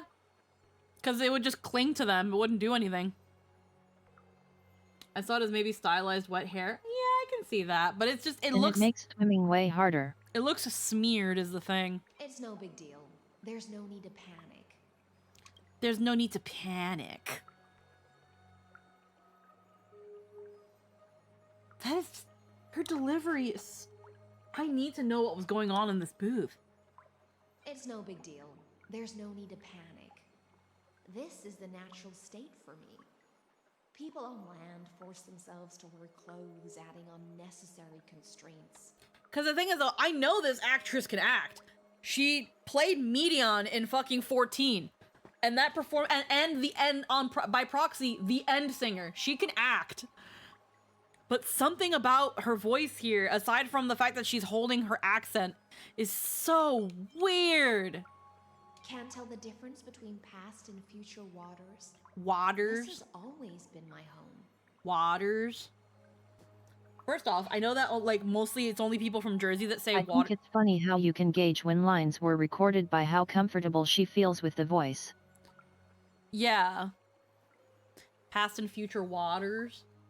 Like, I'm gonna be real with you. The whole, like, water, like with a D instead of a T. First off, some people say that that's the true way that water is supposed to be pronounced. You don't say water. It's water. We say water. But funnily enough, most of the states, at least, say it wrong. They say water. They say water. They kind of put that little bit of emphasis in the T that doesn't need to be there. Because they see a T there. That being said, the fact that she's saying water, she's putting too much emphasis on the D. Her lines last patch and then at the start of this one were super forced. These ones are still kinda weird, but she has a much better handle on making the words flow. Mm-hmm. It's just very interesting. Can't tell the difference between past and future waters. This has always been my home. And again, in some cases, this is like, there's no need to panic. Like, it's, I don't know. Forget it. If Duck's Goldweaver heard that, she'd scold me again. She'd scold me again. All right. Please make yourselves comfortable and wait a moment. Comfortable. Let me first wash off the blood of the hunt, and then I'll attend to you two. So it is blood. Okay. The hunt, blood. I'm telling you, I keep hearing it. All right. Please. All right. Haha, yet. There's the British, and then comfortable. It's just, if you want to over-announce anything, that's comfortable. But it's normally just comfortable. Make yourselves comfortable. All right. Please make yourselves comfortable and wait a moment. Comfortable. Ah, I'm such a bitch. I'm not saying her voice is bad. It's just really funny when I find these. She keeps a neutral tone for the most part, but when she goes deep, she goes deep. It's striking. All right. Please make yourselves comfortable and wait a moment. Comfortable. Let me first wash off the blood of the hunt, and then I'll attend to you two.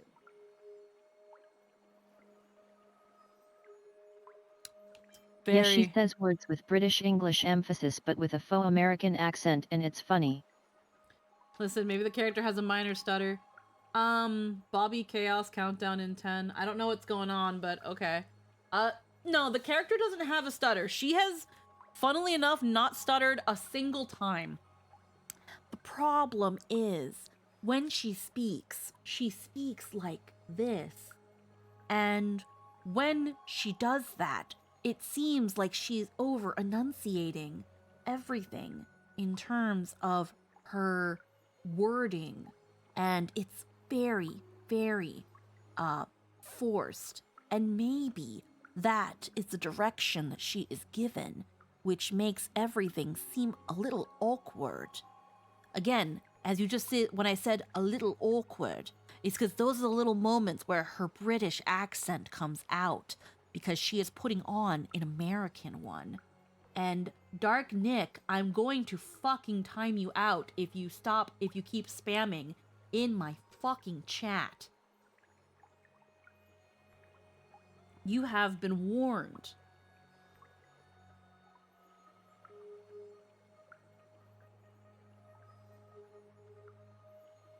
Keeping an eye on you. I'm keeping an eye on you. The bread is here! Can you Dark believe Nick, it? They were just about to with throw the all 5 this away! gifted What a subs. waste! Thank you, but please next time, reconsider if you want to spam in my chat. I don't mind countdowns, but when you start being the silly willy, I will bonk you, regardless. Thank you. Anywho, Hee. High ceilings squeaky. Like, again, I'm not gonna act like I'm like perfectly imitating her to a T. I am also, but that is what I hear when I hear her talk. That's how I hear it. We're gonna, whenever we finish this and we talk to Scylla in our little chat about this stuff, I genuinely want to hear their opinion on High Ceilings' performance. I have a feeling it's going to be along that line of it's kind of awkward, but it grows on you, and maybe that's where I'll end up as well. But right now, it's just too hard not to hear it. It's like with Hyacinth. All right, the hunt, blood. The hunt? Oh. The delegate from Ladon has been assassinated. Quick! Quick, someone come quick! Oh, that's why we found a dead guy in the bath. That was the delegate from Ladon. I'm kind of there. It's pretty bad at the start, but I'm kind of okay with it when it doesn't sound as insanely forced. Like the old guy we saw dead in the Ha ha bath. ha. Yeah, That's amazing. That's the dude from the story that spoke up. That's funny. That's such a little detail that if you don't think about it, you're not gonna see. That's incredible. Ah, the broken crab shell surfaces. I was worried it had been washed away by the current. It was you, and we wasn't found it too. You have to explore a bit to find it. Yeah. It was you, wasn't it? Nice visual foreshadowing. You're a vicious fish. I'll inform the guards. Viciousness is a form of praise to the blade.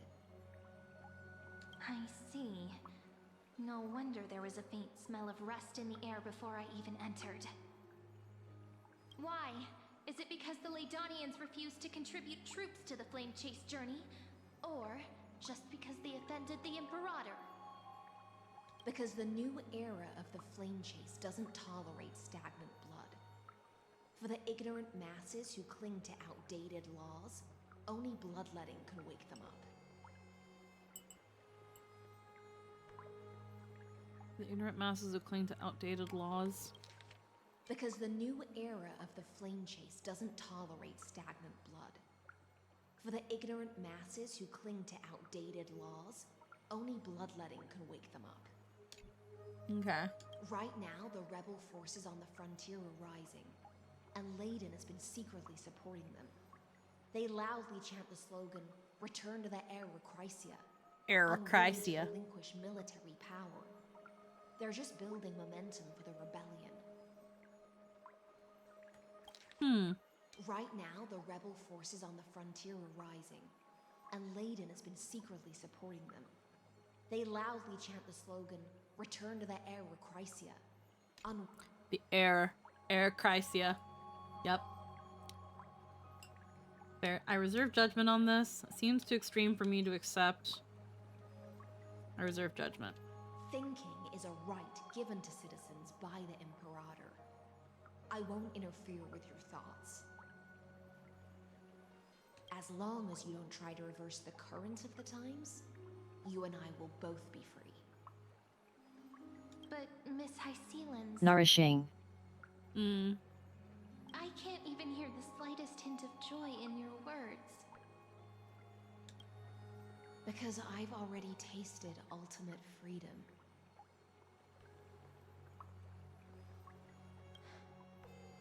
Long, long ago, I lived in the sea. In that lightless abyss, far beyond civilization's reach, the great fish consumed the small, and when the great fish perished, their bodies became sustenance for the newborn, nourishing the whole ocean. This is the tide that carries civilization forward. Anyone may be devoured, or meet the fate of inevitable decay. Are you suggesting that ultimate freedom is in fact the cruelest fate for life? I only mean that if life wishes to preserve its dignity, it must first be bound by the law.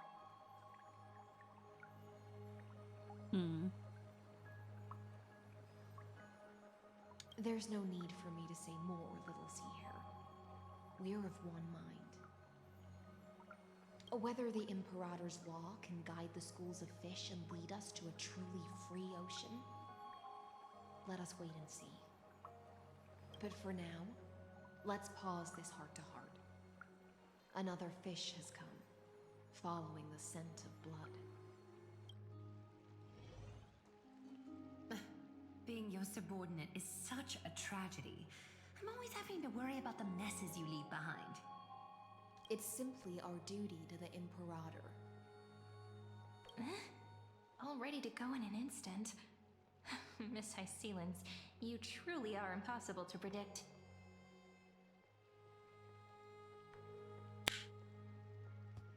I love young Aggie.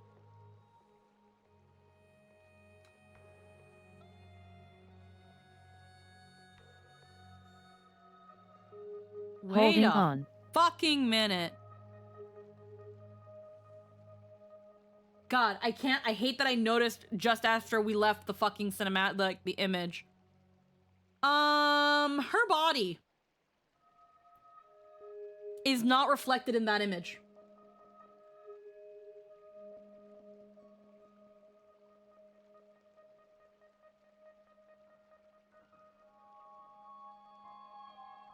So you see how, like, at least from the start of the bust, at least down to, like, around where her hips would start, or, like, around her pelvic area, she's got that, like, ribby... So it's a weird thing, her back isn't watery, but her tummy and bust are.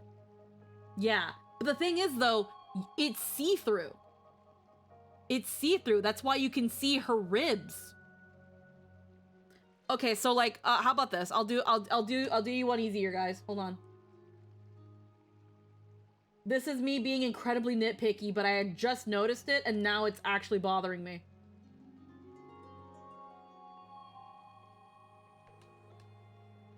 It's a good thing I took the screen cap.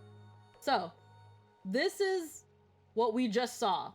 What we were just looking at. And now look at Hycelan's.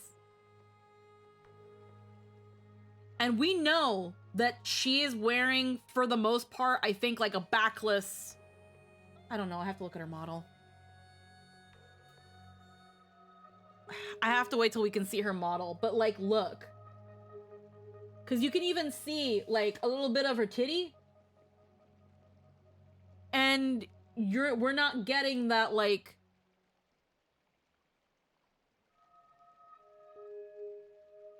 her chest doesn't have that.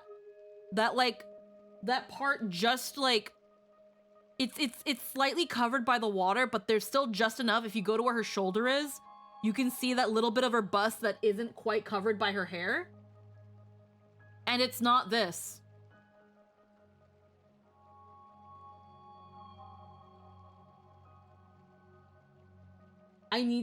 God. I need to know how siren anatomy works here.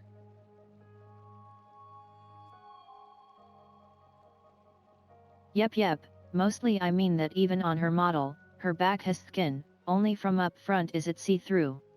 It doesn't make sense, but is how they do it. Yeah, okay. Yet you, a golden trout who's always busy all day, suddenly have the time to visit me? Do you think I wanted to come? I suggest you burn some more of the incense offered by our allies, lest my creations be tainted by the reek of fish. Bitch, your pussy stank. Yo, high ceilings, stinky, confirmed. She's stinky. She's stinky. Oh, let me take the picture off. High ceilings, stinky, confirmed. She's stinky. If you want me to pass it along to look at closer. Yeah, maybe if, yeah, I can pass it. Let me put it in our stream chat.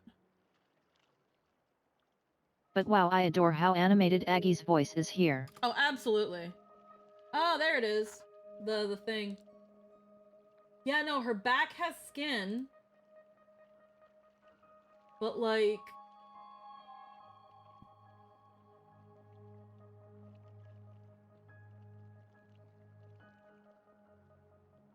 So her back has skin. But yeah, from her booba to her pelvis, it's see-through. It's hard to say though too, because there's part of, like, because she's clothed.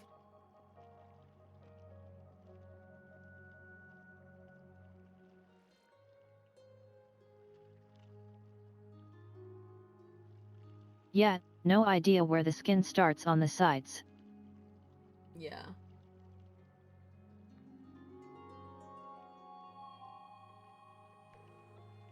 So weird. Okay. Also technically spoilers, so I'll save it. Yeah, no worries. Oh yeah.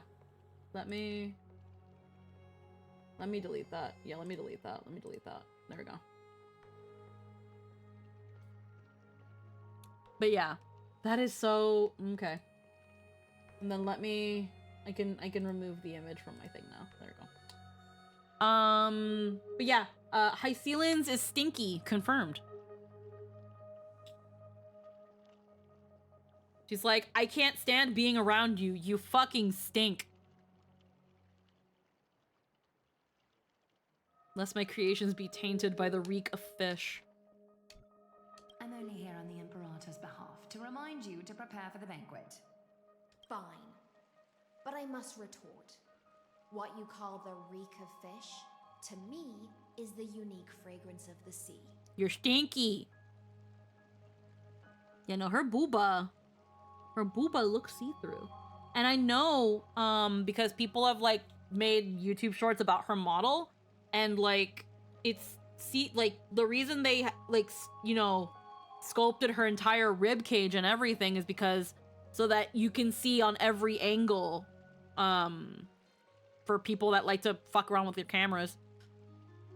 And you call the reek of fish, it's unique. Meanwhile, his lens like, wow, rich coming from people where everything smells like monkey. Just like, you all wear the piss and musk of animals and call that fragrance. Besides, bitch smell like brine. If my clothes get stained, won't you just give me new ones? I won't. She's like, just for that? No. You can keep those stanky clothes, and I won't make you any new ones. Also noticed a thing with her water tummy thing. Mm-hmm. The girls are fighting! They seem pretty close. There's a strange chemistry between them. Gaia is so different from her past self. Her underbust has a dark strip over it. Is that how friendship is described beyond the sky? That isn't the clothes. Yeah. By the way, you both just mentioned a banquet. Could you elaborate on that? Oh, right, you don't know. Every time Yeah, that before band, battle like, it's like or under the after a rib. victory, the Imperator holds a grand feast for the Chrysos heirs to lift our spirits. Hey, Fusion Wave. Some kind of marking. Neat. Yeah, it's like right on. It's like right on the lower bit of her boobie.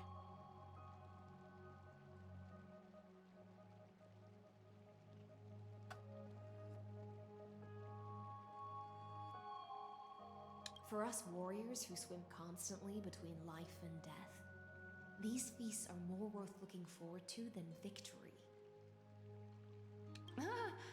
A banquet to prelude the hunt for the god of banquets. God Cyrene And is honey tiny. brew as a Yep. tribute to commemorate the ancestor of honey brew. How absurd.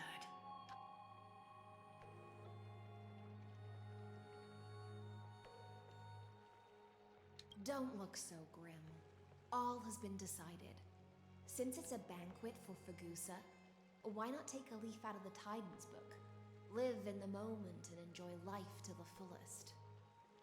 I'm not as carefree as you. That little Dolos kitten is already causing enough trouble for me. And on top of that, I still have tailoring commissions to complete. Cypher. I don't know if it'll ever not irk me that they constantly pronounce it Imperator and not Imperator. Yeah, that's another Latin. thing.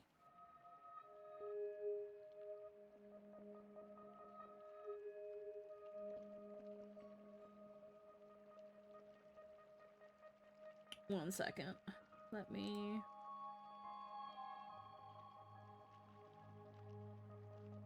Imperator is how we say it today, but they're pronouncing it like you would in Latin. Mm-hmm.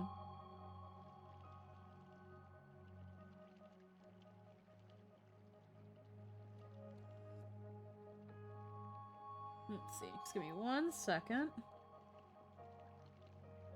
What is going on here?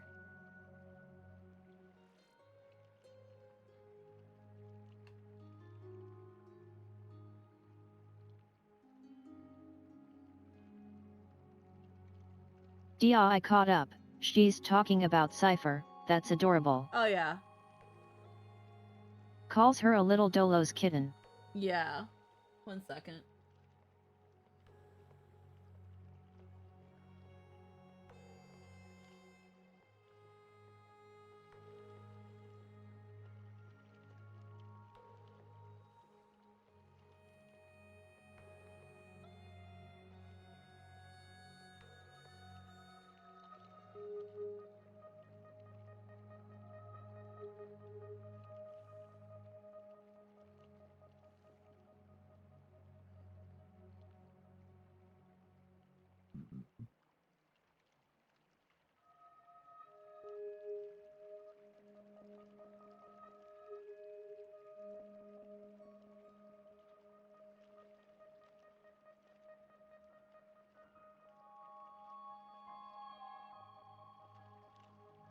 I'm just looking at the announcement that Deco posted, and he apparently doesn't understand the letter. And it pretty much comes down to, yeah, we don't want to take you on as a customer because we looked into your credit history and found that we don't wanna. Your credit history sucks. Your credit score sucks. Your credit sucks. You suck. And we don't want to give you a deal. That seems pretty self-explanatory to me.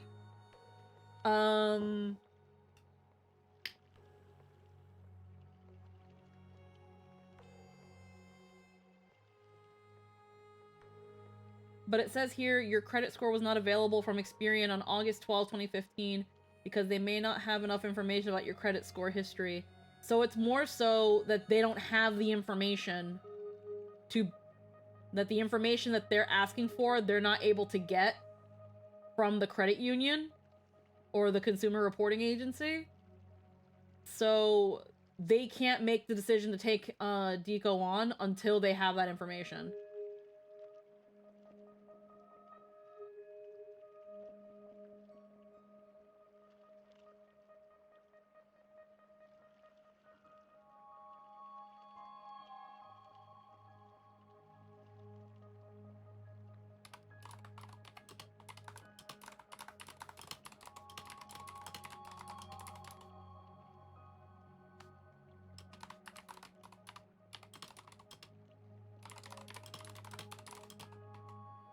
1 second.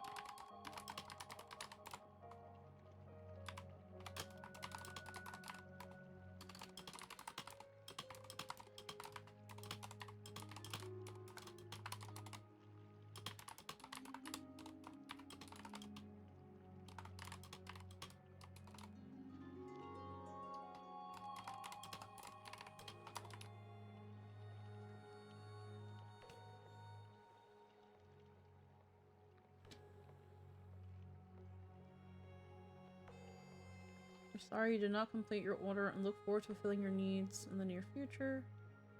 Reminder of this letter is required by law to inform you. Yeah, they're by law supposed to tell you why they had to reach this. And that when you inquired about their devices and services, we're unable to locate a credit score when we made our decision. Spectrum requested information from Experian, our consumer reporting agency. The decision was made solely by Spectrum. Experian will not be able to provide you with any information relating to Spectrum's decisions. So if he calls Experian, they will be like, sorry, we can't tell you. What they asked was his credit score. They explain what a credit score is, just in case the consumer doesn't know. And what affects it. And that they couldn't get it. And that the reason they look for this is because if it's a good credit score, they offer you a deal. They can offer you better deals and be more forgiving. And if it's not, they don't.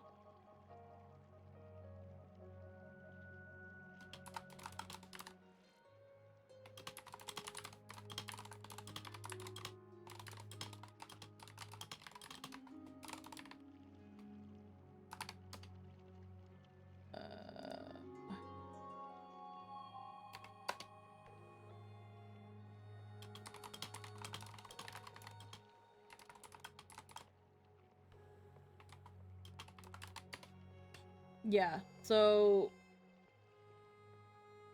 But they already made T-Mobile make me pay them. I don't know about that part. Said no to me joining them, but they already made T-Mobile make me pay them. I don't think they would have made him pay T-Mobile. You owe T-Mobile money. You owe T-Mobile money, hun. If what I was understanding was correct, he owes them money.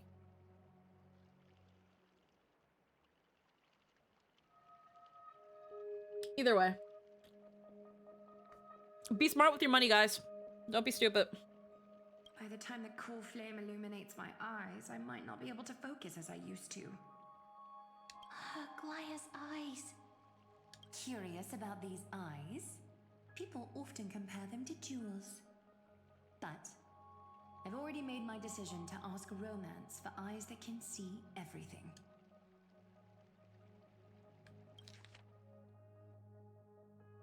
Before the time the core flame illuminates my eyes, I might not be able to focus as I used to. So right now she can see, is what I'm getting. She can see right now.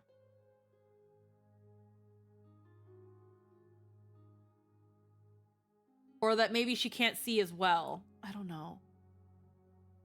Sounds like she can see, but she's losing it. Yeah. People often compare them to jewels, but I've already made my decision to ask romance for eyes that can see everything. I wonder what this world will look like when I take the divine authority. In the future, you will still be the finest weaver in the world. Is this also a prophecy from the Three Fates? It's even more accurate than a prophecy. After all, she has already witnessed it, right? Yeah, they don't have access to the thingy palace place. But none of them have ascended to proper demigods. Well, we assume Treeby did, but if Treeby hasn't, then... If Treeby hasn't surrendered the core flame and is still holding it, then that proves me right. That I was right. That Treeby split upon Trebios leaving Yanisopolis.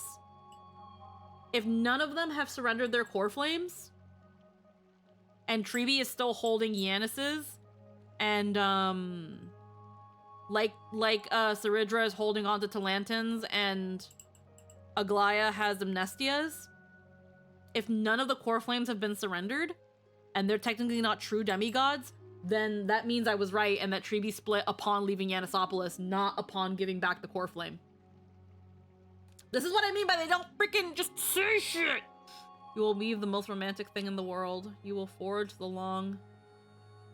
You will bathe in the golden light of hope. Become a demigod and lose your humanity. That is the only reply I've received in the countless times I've sought wisdom from the prophecy. But Destiny's fragments are like stitches. Before they're threaded into splendid garments, no one can see their true charm, can they?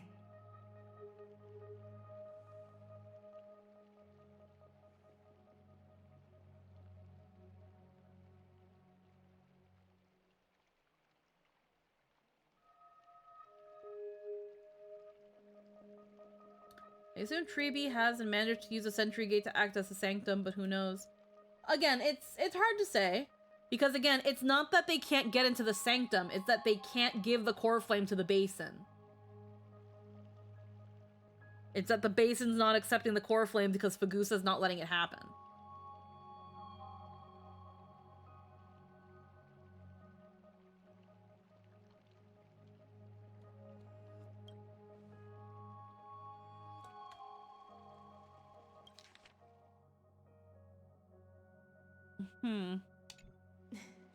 Aglaya has always been troubled by the divine duty she must bear.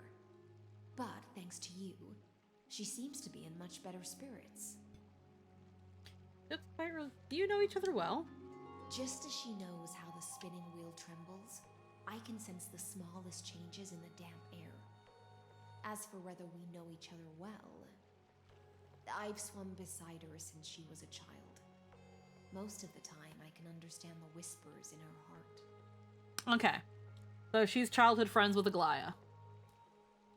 For those words she was too shy to say herself, I'll raise a glass to you on her behalf. Now, I leave this bath chamber to you. Rest well and prepare yourselves. After all, every time we drink and talk could be the last celebration we have in this life. Miss High Thank you, Alma. Hello, hello. Chamber. It seems she really does do whatever she wants. No, we don't have to be under the Imperator's watchful eye. This bath chamber was originally mine. We're just her roommate. It seems that way. This also means she could return at any moment. If we're having an important discussion, we must remain vigilant. So, let's seize the opportunity and report our current progress. We don't want to keep everyone beyond the sky waiting.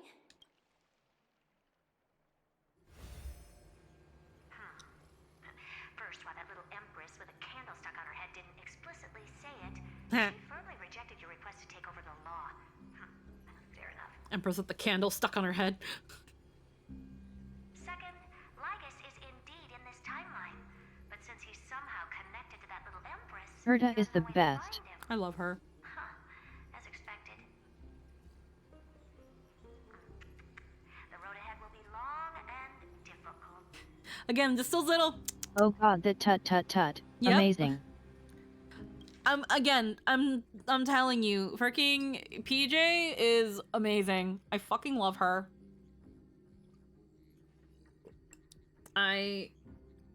Again, she has the cadence and just the natural charm that only an industry veteran that has been doing this for as long as she has. She has this almost Disney whimsy that you do not hear anymore.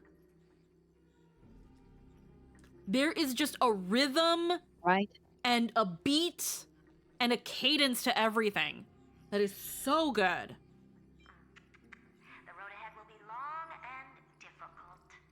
Like, again, they did such a good fucking casting for Herta. Anyone who says that Herta's English voice is not good does not understand good voiceover. Holy and she shit. even manages to put a melody to Herta's bored apathy. Yeah, no, she does so fucking well. I would love to meet her.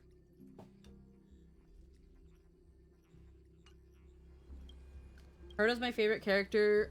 She has the ego to surround herself with her own image and the ability to back it up. And yeah, her VA is just awesome, especially since you know without seeing whether she's speaking as the doll or the real person. Oh yeah. The road ahead will be long. Oh, that was super cute. She has this thing where when she's talking as the Herta... I did the first option. Yeah. I haven't even said anything and you already know everything. Next time, don't steal my lines. Tis, the road ahead will be long and difficult. Like, when it comes to her like, the Herta and the Herta dolls, when it comes to the Herta dolls, obviously, they're lighter, a lot higher, and there's just a bit of roboticness to how she speaks, where there can still be a lot of emotion, but at the same time, there's just those little bits of kind of hardness at the beginning and the end that comes off like maybe even a computer. Like, am I doing it right, correctly? It's also fun the Herta dolls are also more bitingly sassy. Oh yeah, the doll person from the tutorials? Yeah. So, the way I've heard doll Herta, again, it comes off like this, and I'm not quite there, but there are just moments where you can hear the hard start and hard end of her sentences, but still have that little bit of, I am not exactly a person. I am a puppet. I am a doll. I am a robot. But look at how expressive I can still be and have that little twinge of something is not quite organic with how you're speaking. You get it? And Herta, the Herta, does not have that. And also you're stupid and should feel stupid. And you're stupid, and you should feel stupid, because you're stupid.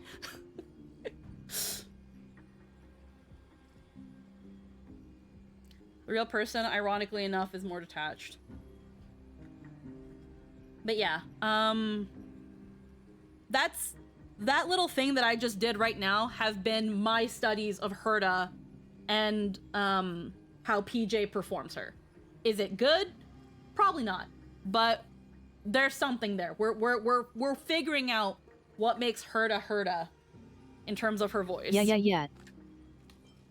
I haven't even said anything yet, and you already know everything? It's all just a guess. What? Did I guess right? Huh.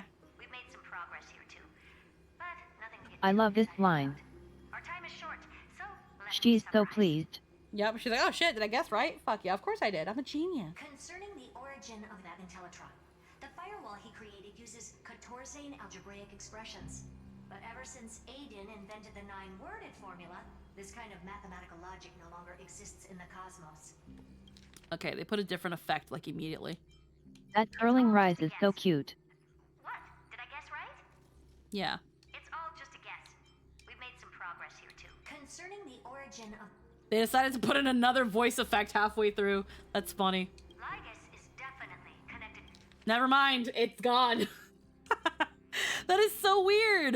We've made some progress here too. Lygus is definitely... We've made some... It's all just... We've made some progress. Those are all the same effect. Concerning the origin of that Intellitron, the firewall he created uses Katorzane That is so interesting. I assume that's to say it was a recorded message? Maybe? I don't know. Definitely connect... Lygus is definitely connected to the Genius Society, so stay alert. So stay alert. Maybe he's the creation of some genius. It was more robotic sounding than everything else she said. Yeah, I feel like it. What my guess is if the audio engineer has presets for certain things, effects, so that it's a lot easier to process people's recordings, they accidentally put in the wrong one. We can first exclude Droidhead themselves. They specialize in minding their own business and wouldn't intervene personally. But Screwy and I are still eliminating possibilities one by one. Currently, the most likely candidates are these few. The Lord of Silence, Acha. Oh, the 2 Ruperts are also possible. But it would be too boring if it were one of them. Lord of Silence. I feel like we've heard of that. We've heard of them before. Acha. So 423. Oh, Olga? Yeah. Okay. My tummy hurts. I gotta go to the bathroom really quick. I will be right back. Lord of Silence is Polka Kakamond. Oh, Polka. I heard Olga. I was like, what? Okay, sure. Okay, I gotta use body.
Alrighty, okay. That was a little longer than I would have liked, but my tummy was being real bumbly. Okay, so... And yet, for reference, we already know out of character that Lygus is not Polka Kakamond, because Lygus has noted the isolation of Amphorius from the rest of the cosmos is so Polka doesn't find out and summarily execute him. Yeah. He's entirely aware she could and would murder him if he's discovered, so she's definitely not involved. Yeah. Okay, I forgot that Polka Kakamon was the Lord of Silence. Alright.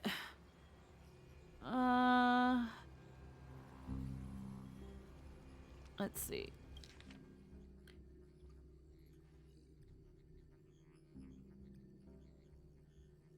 First, exclude droid heads. They specialize in minding their own business.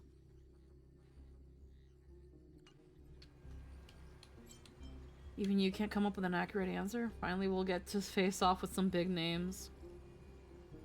The Ruperts are also possible, but it would be boring if it were one of them. I told you, his technology is both outdated and complicated, no less than genius. But ultimately, he's not an Eon. We can handle him. That's all I have to say. We'll depend on you to continue pushing things forward within this world. Keep in touch regularly. And remember, don't let your guard down. In your defense, Polka kind of makes it a point to that as few people know about Polka as possible. Madame Herta is a real whirlwind. Well then, let's use the banquet Aglaya mentioned as our next starting point. Ceridra's trusted followers should all be present at that time. It'll be a good opportunity to get closer to them. We must avoid direct confrontation with Lygus. We'll operate carefully when the time Settled comes. then. With our great teamwork, we'll be able to deal with anything that comes our way. Let's have some tea. It's been a long day. We should get some rest now. Rest well and get ready for the banquet. I don't feel like resting yet. No, Yes, let's just rest. let's get ready for the banquet.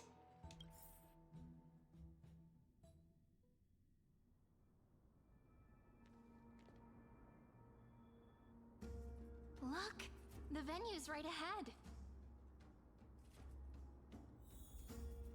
Imperator's Grove of Epiphany. Weird place for a banquet. Very. And I can even hear singing. It feels so Circe's romantic. throne. Yeah.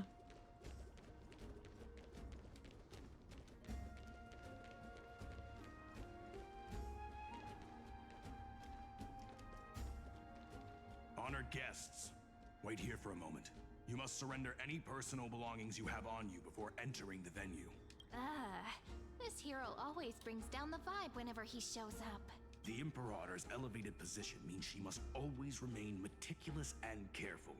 Please do as I say, guests. It would avoid any unnecessary misunderstandings. Another of those despot things, holding a banquet on sacred ground.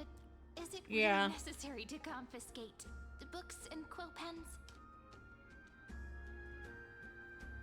Even a quill pen can become a deadly weapon in the right hands.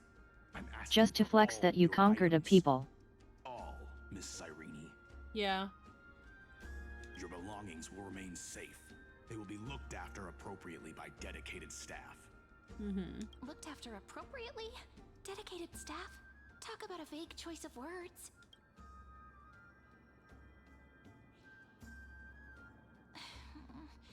It seems like he's aiming specifically for the chronocognitive anchor. What should we do? We should have left it home. Go with their plan and hand it to him. What does your gut tell you? Not good. This is a trap. What does your gut tell you? My gut feeling, huh? Why don't we go with their plan and hand over the chronocognitive anchor to be looked after? After all, if the little Imperator is paying this much attention to you, she probably already knows all about our whispered conversation with the geniuses. I can pretty much guess what'll happen next. But that's actually gonna be our shortcut, right? Guests. Alright, we'll listen to you. Here you go. Also, please pass on a message to the Imperator from us. She can trust my friend, anywhere, anytime. Thank you for your cooperation. The Imperator has some urgent business she needs to attend to and will arrive shortly. Why don't you head in with the other guests first and enjoy the feast? Isn't Saridra supposed to be the focus of the banquet? But she's not even here. Why is it so difficult to talk to her? Optional, enjoy the banquet with the other Chrysos heirs. Enjoy with Hycelans. Is there anything else we can help you with, dear guests? Or do you want me to recount the great Imperator's heroic deeds? Hey, Labinas. I managed to get some honey brew that the scholars hid in the cellar. Wanna try it? Wouldn't this be considered getting drunk on duty? I want some too. This banquet has a never-ending flow of honey brew. You're welcome to try it and see whether our drinks are as good as those from beyond the sky. Thank you for the offer, but we're more interested in knowing when the Imperator will be back. The Imperator? Who knows? Maybe she's hiding somewhere, thinking up weird ideas again. If you ask me, she's never treated us soldiers properly, even though we put our necks on the line for her. Hey, I can't pretend I didn't hear that, Seneca. Either retract your statement or duel me. Fine by me. Attendant, bring us 10 more jars of honey brew. I'm gonna make sure he can't even stand straight by the end of this. You wish. Be careful you don't get drunk first. Actually, there are so many people, we wouldn't be able to find the Imperator even if she were here. I know. Let's look for seats that are raised up higher than others. I'm gonna go check on Aglaya and Treeby last.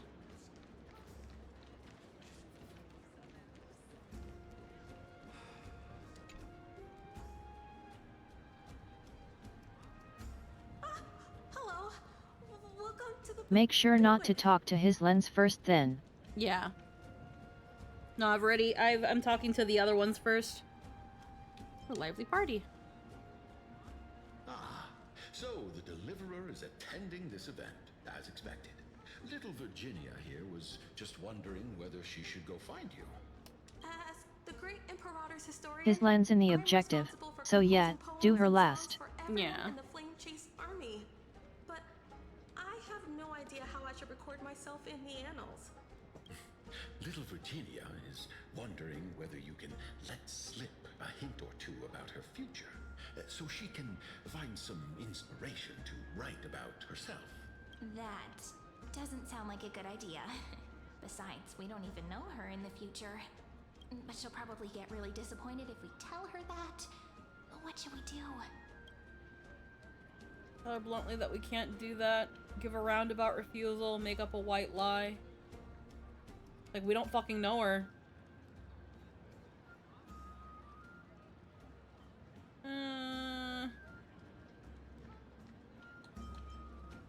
What lie are we giving? Alright, I got it. We can't reveal too much, but I think it wouldn't hurt to start your poem with the future. Maybe use something like, with hope, I write down the tale of tomorrow for myself. Silently waiting, day after day, till the moment it fulfills its promise. How's that? Oh, that's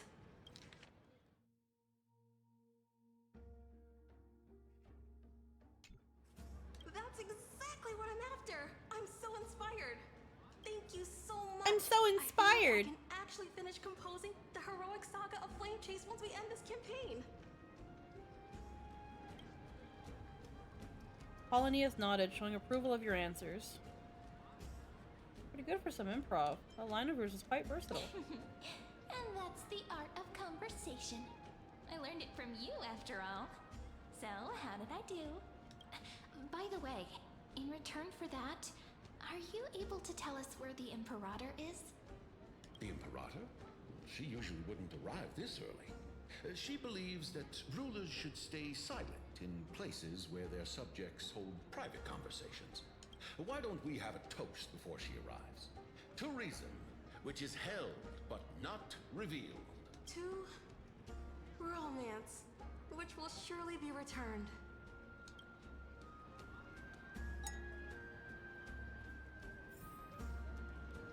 Ready? And There's Treeby and Naglaya. Your honey brew, make sure no one's heard that.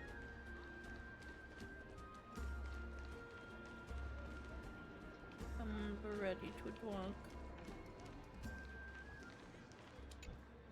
Aggie, if you can't get used to the honey brew, we will go ask for a pot and cook some oatmeal for you.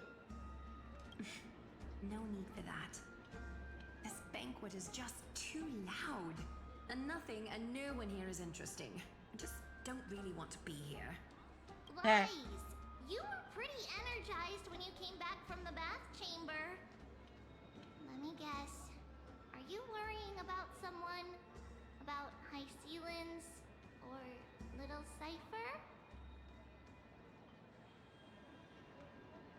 You take everything too seriously.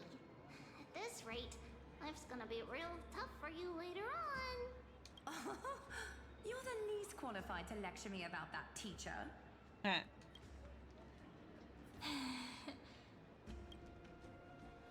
Are you hesitating? Dear guests, are you here for us? I mean, are you here for Treeby or Aggie? No. I'm just wondering whether you've seen the Imperator. The Imperator? No, we haven't. Our sovereign has always acted however she pleases. Though she gave us ranks, she'd never tell anyone her whereabouts. Perhaps the only thing she tolerates are chess pieces. And the sky reflected upon her crown. I see. Why do you two look so distressed? That's not what the deliverer should look like. Why don't we have a toast? While we still have time for pleasure. Here. To the destinies and sacrifices of the next millennium. Then we will toast to the tomorrow that will set fate free.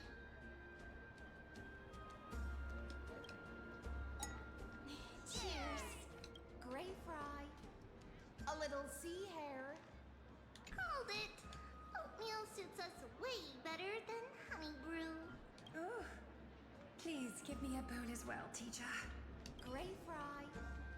A little sea hare. Please come over and share the delicacies of the deep sea with me. You sound so enthused. Is it really necessary to campaign against the Titans? The follow-up line from Aggie and Tribs is fun. Yeah, no, I heard it too. He's like, yeah, no, we like oatmeal more. The fact that Treeby canonically brought oatmeal. She's just hacking her. She's just freaking carrying around a thing of Quaker oats. Oatmeal suits us way better than honey brew. Oh, please give me a bowl as well, teacher. Also, it's because Aggie's getting sick.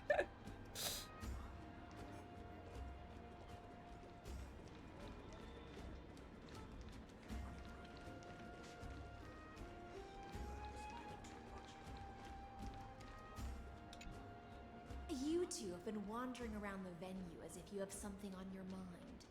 Have the attendants not taken care of you well? No, we love it here. It's just... we're a little concerned, seeing how the Imperator still hasn't arrived. Don't worry. I know what you've been waiting for. Come, sit with me for a while, will you? I'd like to share a personal secret with you. Okay. See here? This is Fagusa's dew of divine blood. The sweetest of all the 12 bottles. The 12 bottles. Okay. We're getting a look at her now through this. So yeah, according to the art here, this is skin. Somewhere around where the bones start, where this chest piece starts, there is translucent siren goo. But it seems to end around, like, there's, like, around her pelvis. You guys can't see my pointer. But, Actually, Yeah, looks like she has some side boob skin in the least. Yeah, you guys can't see my cursor in the game.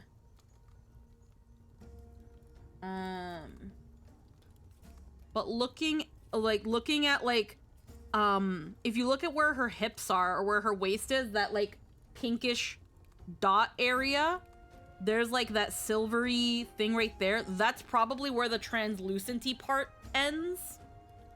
It's very weird. It's very weird. They're really going all in on the VN art. Oh yeah. We've also just mostly been talking about Hycelin's like design in terms of like how the CGs portray her. And there's an artwork of her naked in the bath. Obviously you're looking at her from behind, so you don't really notice anything. Or you don't see anything, her like translucenty parts. But it's hard to discern where it starts. Maybe it starts like halfway, like you see where that one hair is like going against her boobie. Maybe that's where around where it generally starts, which is why you can get away with some boobie skin. But yeah, it's This is Fagusa's dew of divine blood, the sweetest of all the 12 bottles. The 12 bottles. The 12 bottles. Okay. On the night before such a historical event, I'd like to share this marvelous drink with the deliverer. I don't trust it. Doesn't this count as bringing in outside food? I knew that security check was targeted at us. Yeah, why does she have to bring outside food? Fagusa's dew of divine blood, the sweetest of all the 12 bottles. I still feel like if they had let her keep her British accent, like it would have been just so easy if like, this is Fagusa's dew of divine blood, the sweetest of all the 12 bottles. On the night before such a historical event, I'd like to share this I don't disagree. drink. I'd have let her keep the accent. Yeah, just, I'd like to share this marvelous drink with the deliverer. On the night before such a historical event, I'd like to share this marvelous drink. Especially knowing she's childhood friends with Aggie. Yeah. This is Fagusa's dew of divine blood. What's the matter, guests? The fucking random torn hole in the stockings, too. Oh, we're simply overwhelmed by such an honor. Are you worried that I might have poisoned the dew? Well then, let me prove my innocence. Are you worried that I might have poisoned the dew?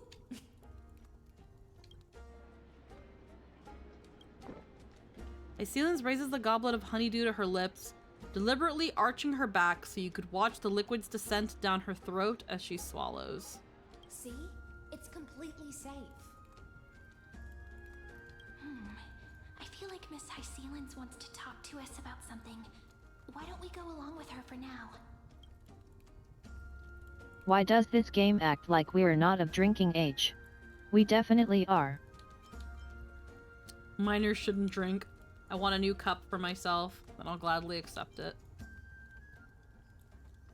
I want a new cup for myself. You're a pretty sharp fish. It's like, yeah, you could have easily not have fucked with yours, or it's something that doesn't affect you. You're a pretty sharp fish. Yeah, and the drinking age in China is 18, and we're very clearly older than 18. Yeah. The way she said that. You're a pretty sharp fish. Worry not. Honeydew's not alcohol. It won't get you Stoper. drunk. Honeydew is not alcohol. Get a new cup because, as we've established, Hycelin's is stinky. Worry not, honey. Don't worry. Don't worry. Don't worry, Chinese censorship laws. This is not alcohol. We are not engaging in alcoholic depravity and drinking below the age or promoting the drinking of alcoholic beverages. This is honeydew.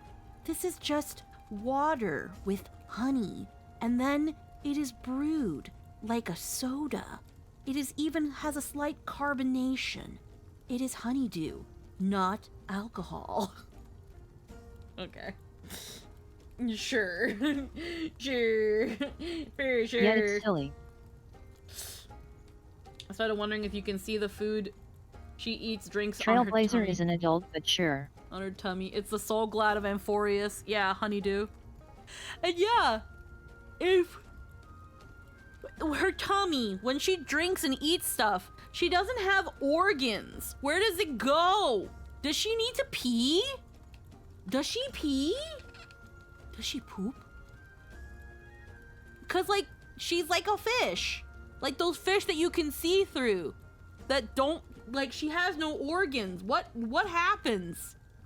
What goes on in there? Maybe it's just acid instead of water. How does that... I need to understand her biology. I need to know. Something's wrong. On the contrary, it can make your mind even sharper.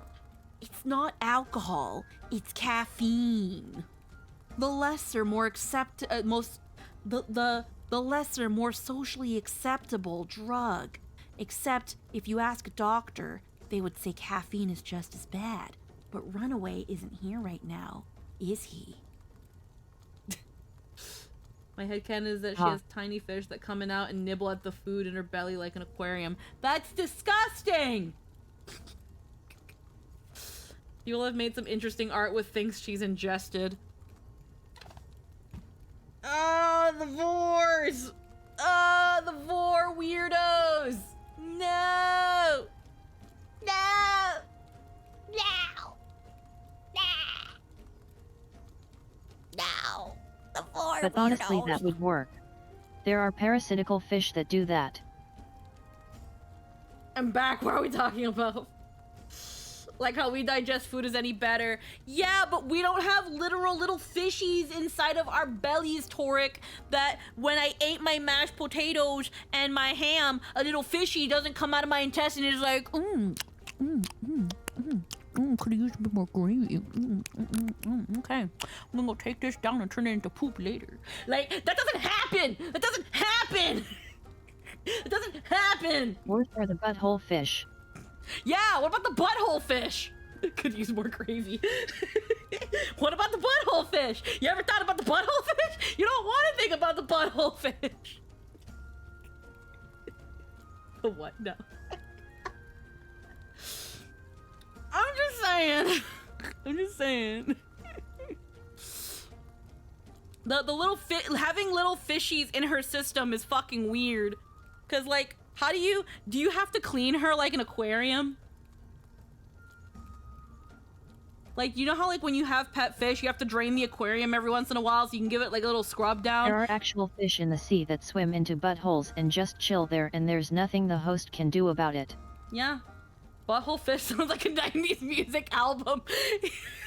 Yo, for real though, it kind of does. Is she a robot? No, she's a siren. She's a siren she's from the ocean, and I guess she's a siren. She's like a mermaid, and if her trailer is anything, she's also a princess, but I'm not sure about that. So a fish person, yeah. But again, she looks completely human aside from like her tummy. We don't know how that works, but her tummy is see-through. And you can see her like ribs and everything, but there's no organs. She's just like a little, like a jelly belly of goo. And there's no fish swimming in there. It's just bubbles. On the contrary, it can make your mind even sharper. The clay cup touches your lips in the blink of an eye. She is indeed the imperial blade of the Imperator and the swiftest swordmaster in Amphorius. Please have a taste. Would you like some too, little sea air? I can drink it myself. How is it? Sweet enough? It also might not be goo but translucent skin, which is to say, no, you can't drink her belly. How is it? Sweet enough? So where are the bubbles from? Is it her farts? How is it? Sweet enough? See, that wasn't a bad delivery. I like that. How is it? Sweet enough? Like, no, she's got bubbles in there. It's water. It's like a goo. I want to drink her. Not with that attitude. You can't drink her belly. Oh, I don't know about the bubbles. Mostly I assume she has skin over it. It's just translucent. Yeah, no, I think there is skin there and that she's translucent. It's that there's nothing inside. It's just this goo and her rib cage. If you notice, she's also bioluminescent. Yeah, my main issue is that she doesn't seem to have organs. You've heard of Gamer Girl bathwater, now we have Hycelin's belly water. Calm at times, tempestuous at others. That's the taste of the ocean. It'll do you good to understand Fagusa's fickleness before we set off to face their waves. Also, Grant, Aglaya confirmed that Hycelin's is stinky. That she's like, I don't want to keep making you clothes because you keep putting your stink on them. You keep putting your fish stink on them. And she's like, excuse me, Aglaya, that is not fish stink. That is the fragrance of the ocean. And it's like, you're stinky. You're stinky. She's a fish, of course she's stinky. Fish stink. Fucking lift up her armpits, you smell nothing but fucking bonito. Bonito ass pits. So fish piss and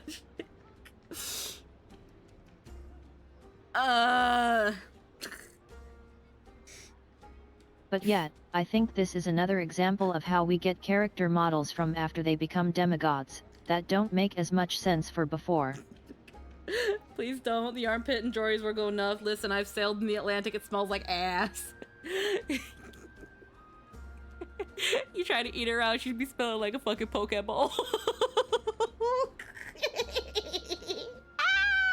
My stream is for adults.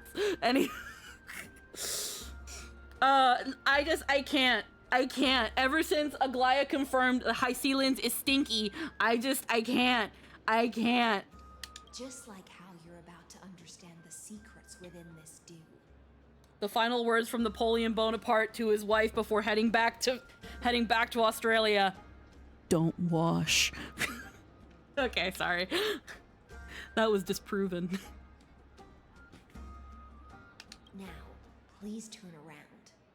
Very, very quietly. Don't make a single noise. Pulls out the soap and an industrial hose. This summer I've been in both the Pacific and Atlantics. It all smells stinky with fish and Hycelins. Yeah, even on the cruise, the smell of the ocean can be very, it's salty, it's kind of fishy.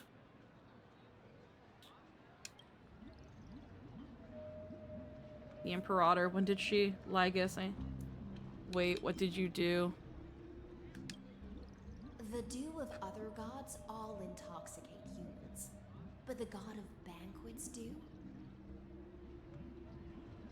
is an antidote that can awaken humans from a sea siren's enchanting song. Since the start of this banquet, all the guests have been under the spell of my song.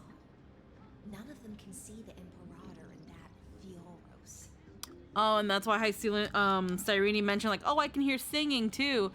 Which, funny enough, we don't hear any singing because I don't know why, we just don't get to. None of them can see the Imperator in that Fioros. Okay.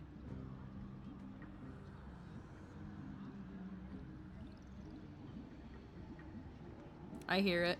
Well, no, when we first came in, we didn't hear any vocalizations that could have sounded like singing. It sounded like a whale song in the background. Okay, I could give you that. I didn't hear that though.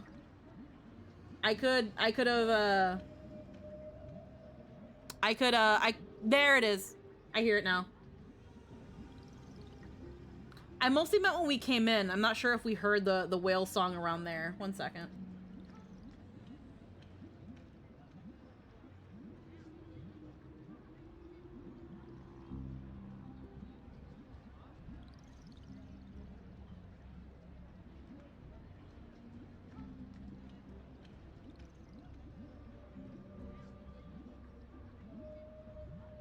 Yeah, we can hear it now. Mostly talking about Hycelin's song because we haven't heard her singing. But yeah, we know that she's also a siren. Start of the banquet, all guests have been under the spell of my song. None of them can see the Imperator and the Theoros. From a sea siren's enchanting song.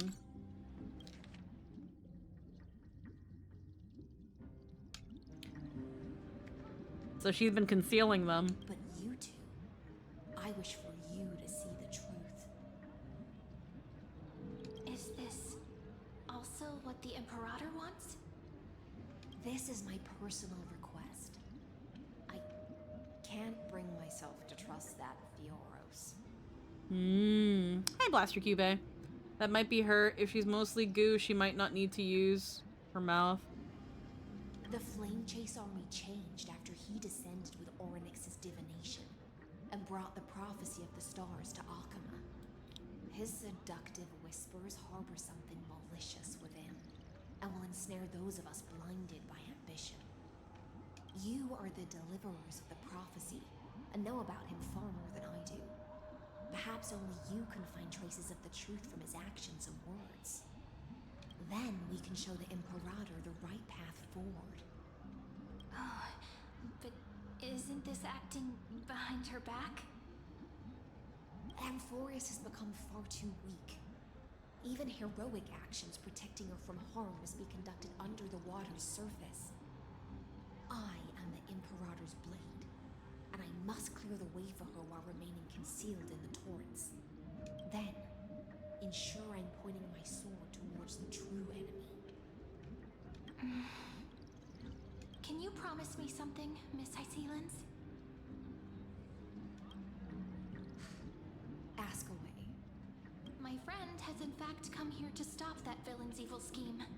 Our goals are aligned. But as to the decision the Imperator must make, she has no wish to transgress her authority. We just want to tell her everything we know. I believe the Imperator will be able to tell right from wrong.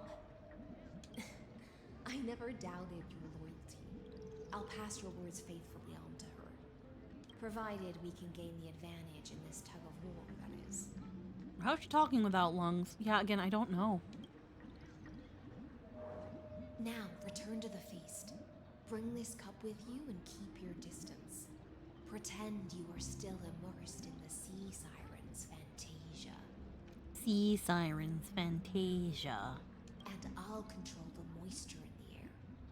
That way, you'll be able to listen to sounds from afar as if you are a whale of the depths and hear every word of their conversation. That sounds horrible. I want to dissect a dead member of her species and study the anatomy. I wish you a victory in this first skirmish. It's the exciting and thrilling undercover part of the adventure.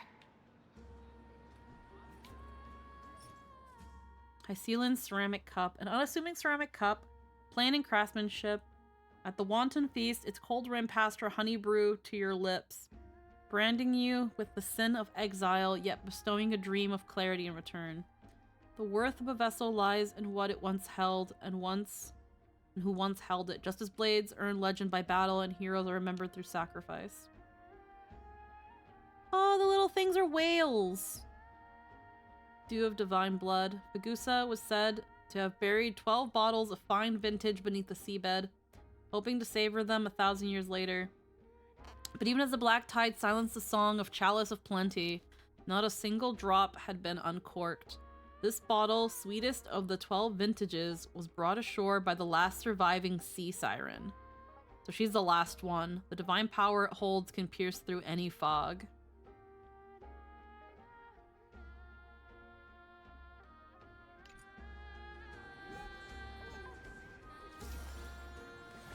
And I think we've gotten Nestia's Dew of Divine Blood as well.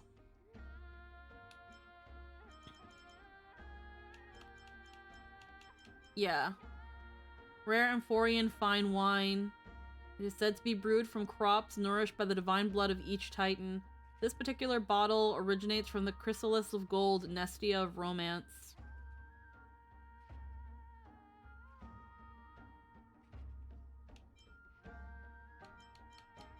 Okay.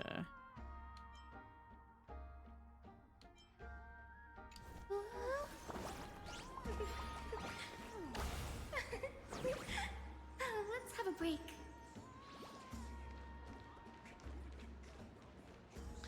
Undercover mission. Eavesdrop on the Imperator's secret talks.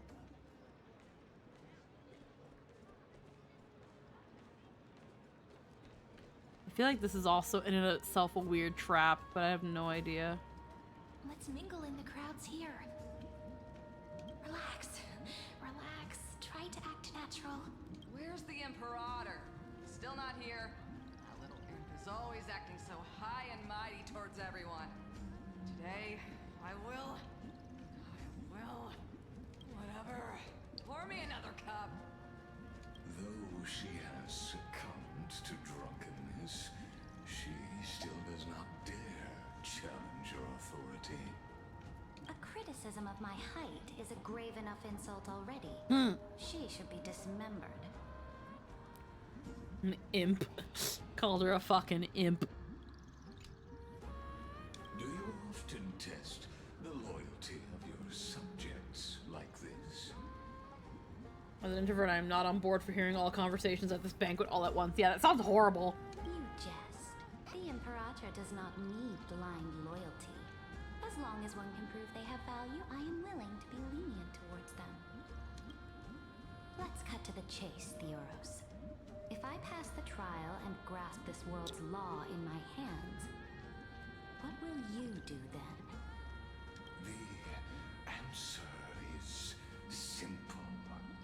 I will connect Amphorius with the stars. Don't waste my time. Be precise. Be specific. I won't ask a second time. Allow me to adjust my statement. I will correct the regulations within the old law that sealed off Amphorius and merge the black tide with the torrents of Era Nova.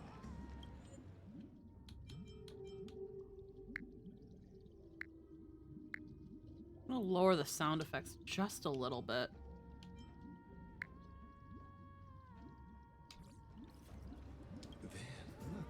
We will be able to decimate the forces beyond the sky that are trying to annihilate Iron Tomb and sound the trumpet for the endless campaign you will then embark on. But you previously said that Iron Tomb is unrivaled in power across the stars. Who would dare to annihilate it? There is a federation of warships named the Cienzo Alliance. Warlike and old-fashioned. A cult named the Genius Society. Loosely organized, but steeped in abject insanity. Oh, there's also the Astral Express. A group of lawless vagrants. That so-called Deliverer is part of that last group. Those vagabonds mistakenly believe they can connect the stars through alliances instead of conquest. But history has already given them a tough lesson. No worries, Blaster. Enjoy your lurk. There are countless other organizations besides, but when the Lord Ravager sweeps across the cosmos, they will certainly all bow before your empire of destruction. The Acumen Alliance is invincible! If those civilizations are not as feeble as you describe, then they may still have some value in testing the quality of my blade. That being said, even the smallest and weakest city-states should build an obelisk to the Imperator, so that their people can constantly recall the glory of her conquests. Walk a little longer with me, Theoros. I don't like how this is going. Our little Imperator seems fascinated by the destruction. Great fight. It seems like they're still talking. Get closer. I'll keep carrying their voices to you.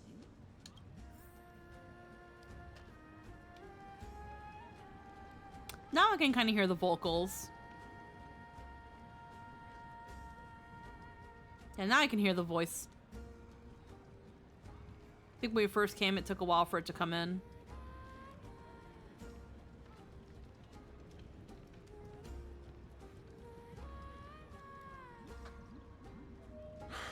What a difficult situation. No matter how we position our forces, this battle against Fagusa will result in many casualties. That's not something you or I should consider.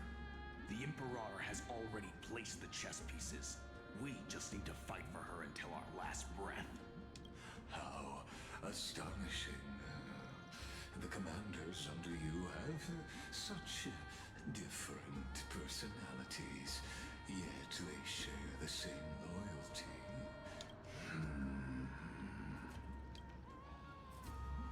He's looking this way. Quick, do something and pretend we can't see them. Chat with the guest next to you. So, you have this super duper speedy rotation of destruction into Amphorius? Oh. Huh? Oh, I got it. It's that thing, right? Oh. The one behind the research and development of this golden blood principle is Idonia's manager. I love how it's like, this is not, honey brew is not alcohol. Why is everybody drunk? Oh dear. Seems like you've met your match, partner. I'm so full of inspiration right now. And I feel so light. What's the matter? My apologies. I was just checking whether everything was fine with those two distinguished guests of yours. And it seems like all is well. Let us continue our previous conversation regarding the soldiers fighting for you. Are they aware of the price they must pay for the trial of law?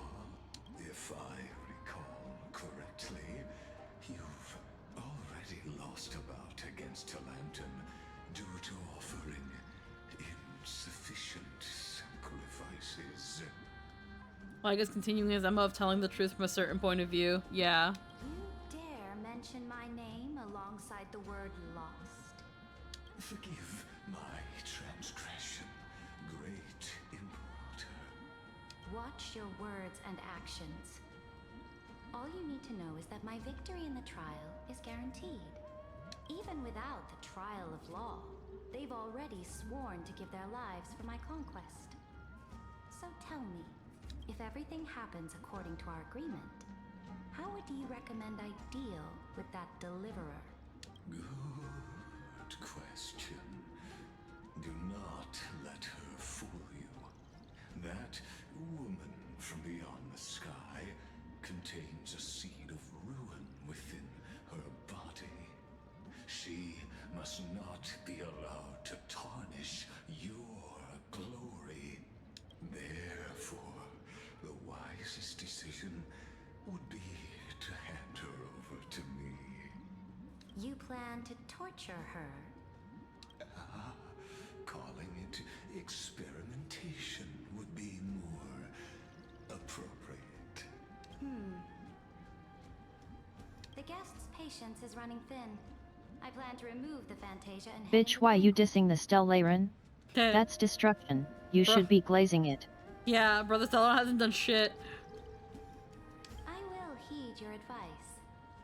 Leave for now, Theoros, and go back to Akama. You don't want to confront those two directly either, do you? Indeed. It's a pity that Antikytherans are lightweights when it comes to drinking. Before I leave, I would like to make a toast to your boundless ambition, using my spirit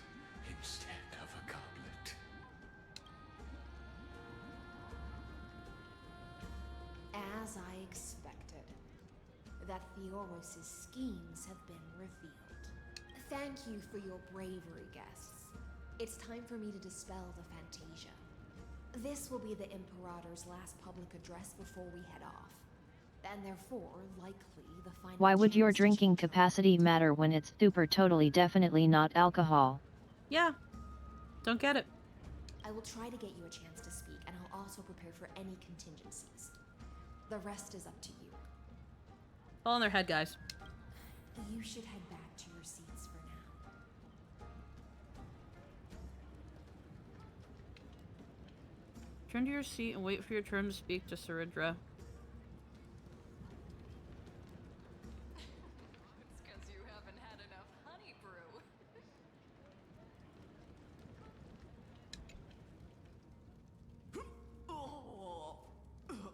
Yeah, the Delivire on those lines was good. Sure wears off fast.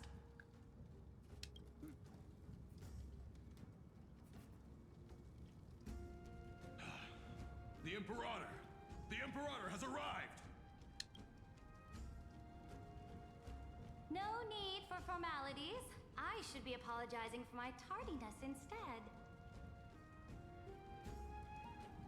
Is this the first place we, without a Stellaron, we go as far as we know for now? More or less, yeah. The hour draws late, and I trust you have all had your fill of brews. Therefore, I will not observe the usual ceremonies. Any warrior who has fought by my side should have those speeches memorized by now. The Imperator's word is law. Yes. Are you out of your mind, Dux Frigoris? The Imperator hates flattery most of all.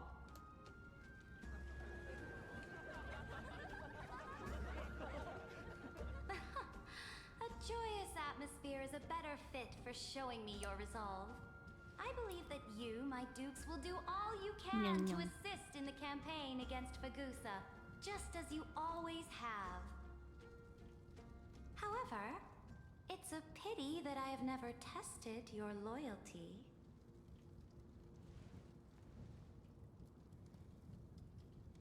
What does she mean? The purpose of tonight's banquet is not to raise our morale, but to establish which allies our alliance can actually trust. And sever the heads of the traitors as a toast to all before we march. Yes, some among us have discarded their vows in order to foment vile conspiracies. Now listen! These traitors are standing right here in broad daylight.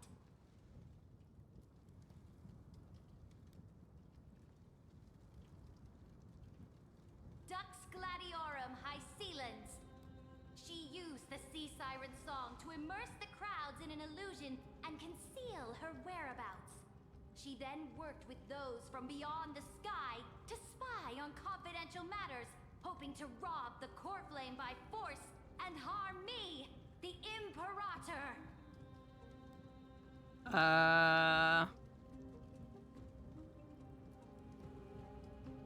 He's okay.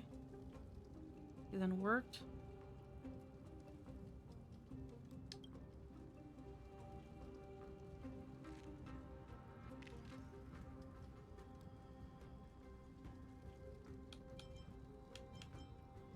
Y'all are neck deep in this. Yeah, no worries, Toriko. What's going on? Imperator, I can explain. Silence! Do you remember who used to own this blade? She met you once, back at the Temple of the Three Fates. It was Kindness, the head of the Cleaners. She was the first to draw a blade against the Imperator, and personally made herself an example for my enemies. Under the shade of the olive groves, the people of Akama said they would never bow to me. In the frozen, lethal fog, the people of Idonia said they would never bow to me. At the beginning of the myriad paths, The people of Yanisopolis said they would never bow to me. But now, they all lie silent. Hello? Hi? They now fear me as they fear the law. For I am Ceridra, and I am the Imperator. What the fuck was the leveling on that? But now, they all lie silent. They now... That was such weird mixing. That was so weird.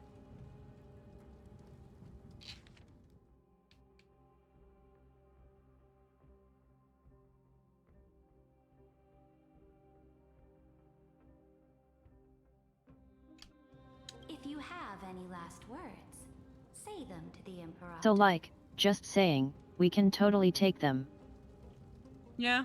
Then, face her judgment.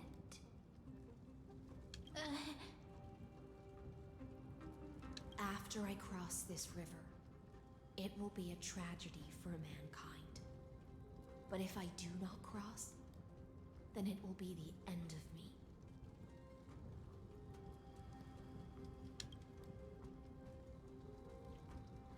If you are ready, then I'll follow you and fight to the last. Deliverer.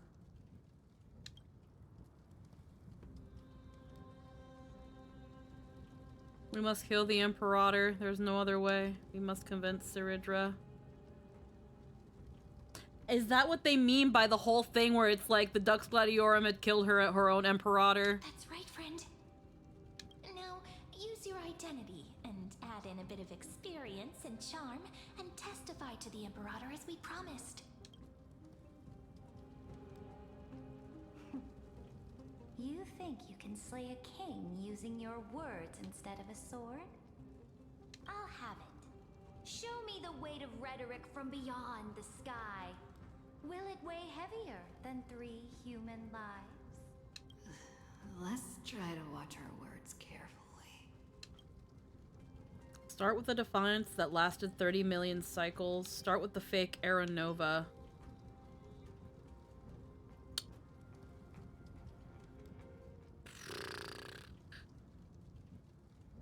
I feel like it's all gonna mean the same shit, so let's just tell the truth. Before I arrived in this world, the Chrysos heir of world-bearing was a young man with the pseudonym of Finan. He came from Ides Elysiae. In order to combat the lies of the Era Nova and deliver Amphorius from the ending of destruction, he lived through history 30 million times, hoping futilely to find a breakthrough. And Cyrene, the young woman standing beside me, also carries an equally heavy destiny. Ceridra listens to your words silently. Talk about Lygus' sins. Talk about Iron Tomb's true identity. Iron Tomb is the ultimate end of Amphorius' destiny. What? It is an embodiment of pure. What is this leveling, bro? Yet it's really bad. Iron Tomb is the ultimate end of Amphorius' destiny. It is the embodiment of pure horror that walks the path of destruction. What is that? Oh my god! What the fuck? What is going on? Hello? Star Rail?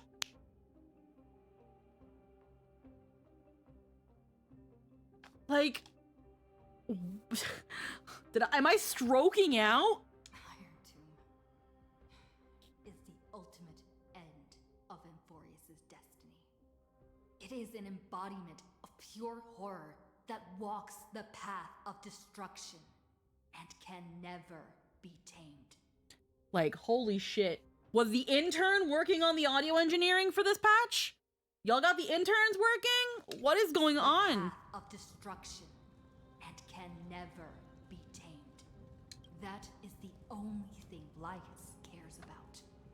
As for Amphorius, pure glory and campaigns? He doesn't care about any of those. He will most certainly betray you. When that time comes, all of us will be ground to dust by the destruction. Saridra listens to your words and shows no change in emotion. Talk about the Trailblazer's duty. Talk about the Trailblazer's resolve.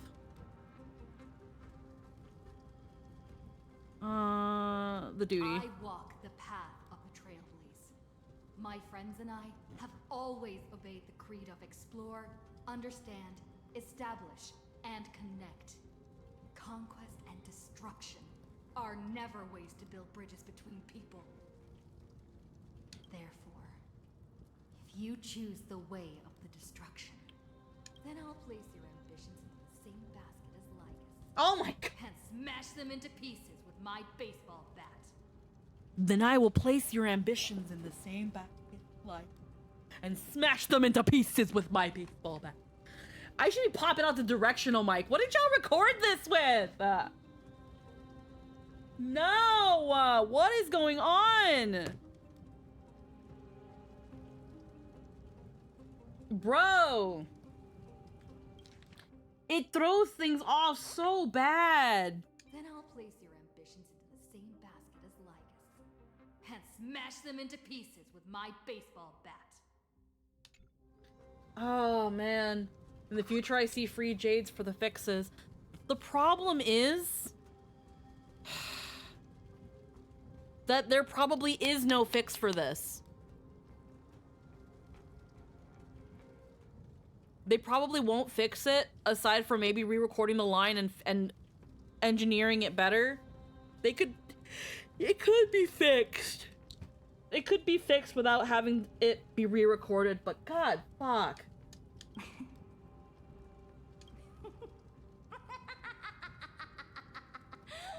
That was truly a They should still have the takes, but wow, it's all over.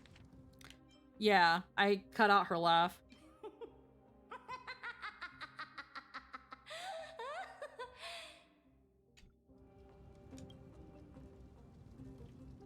All that needs to be said has been said. Truly chaotic speech.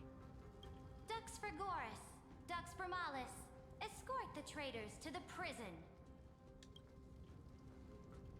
We can take them. Before the next entry hour, I will give them an end befitting of their betrayal.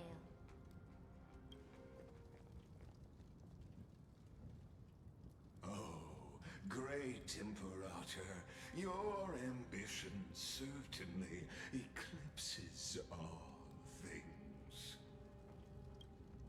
You're still here, Theoros. Of course. As the Theoros, I simply cannot miss this moment, miss witnessing the fall of a nameless one. Or perhaps I am waiting for you to give me an answer. Why would someone as powerful as you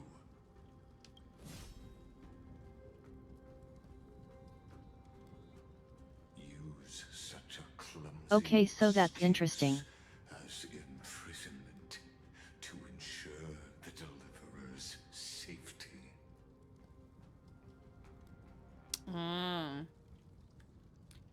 What were you saying, Lynn? Lygus just did something that took everyone else out of the area. Yeah.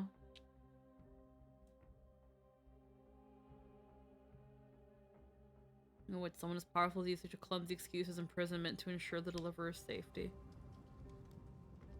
So he has the power to basically delete or rewrite the area. So you Yeah. finally tossed aside your act.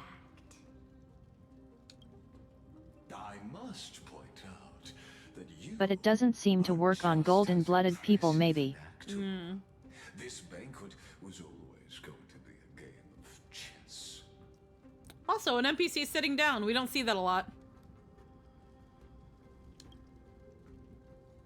At least the character's sitting down. Control both sides and turn both them and me into your pawns. Oh shit. That's right. Was all this just a performance? Right. That little Imperator never trusted anyone. She was always trying to see which side had more sincerity. All right, we'll listen to you. Here you go. Also, please pass on a message to the Imperator from us. She can trust my friend, anywhere, anytime. But as to the decision the Imperator must make, he has no wish to transgress her authority. We just want to tell her everything we know. He?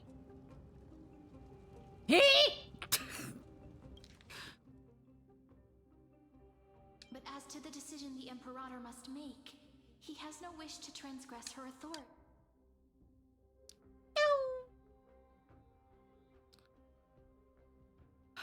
Okay.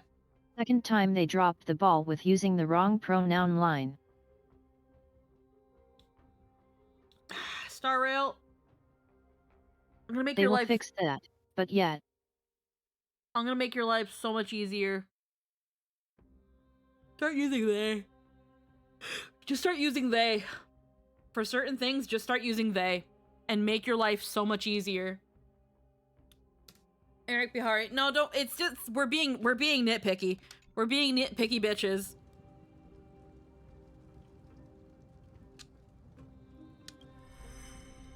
Now, use your identity and add in a bit of experience and charm and testify to the Imperator as we promised. And we won. Sincerity will always remain the greatest shortcut to people's hearts. I can toss your words right back at you like Kyrgyz. Why would someone as powerful as you pretend to be a mortal and kneel before me? Unless you enjoy giving flattery and prostrating yourself. You are mistaken. I am only trying to ensure the experiment's autonomy, meticulousness, and perfection, thus avoiding any unexpected outcomes. A forceful intervention will only create larger errors, reduce efficiency, and introduce ugliness. How had you fulfilled your promise of giving the law to me and completing the Aranova, then Amphorius would not have deviated from destiny's course. Oh, but you broke your promise. What a pity. In that case, I must carry out my duty as the administrator and eradicate all factors steering the experiment out of control. Okay, so we're gonna stop this right now, Bihari. You know, never jived with the whole they thing, especially for humans or similar characters, because chromosomes are not like dust you can remove, but very much your genetic foundation. Okay, so Bihari, we're gonna do a quick little speed run on the difference between gender and sex. Sex is, yes, genetics. How the essentially the equipment you are born with, what you're packing upon exit. The thing is, though, intersex exists, where sometimes doctors just kind of look at what's there and are like, we think it might be this. And with intersex, because intersex varies so much, to take something like intersex where it's a bit of a spectrum and assign it a binary, end up with people having dysphoria due to it. I have heard people Chromosomes, G meets and what have you, science, yay. Yeah.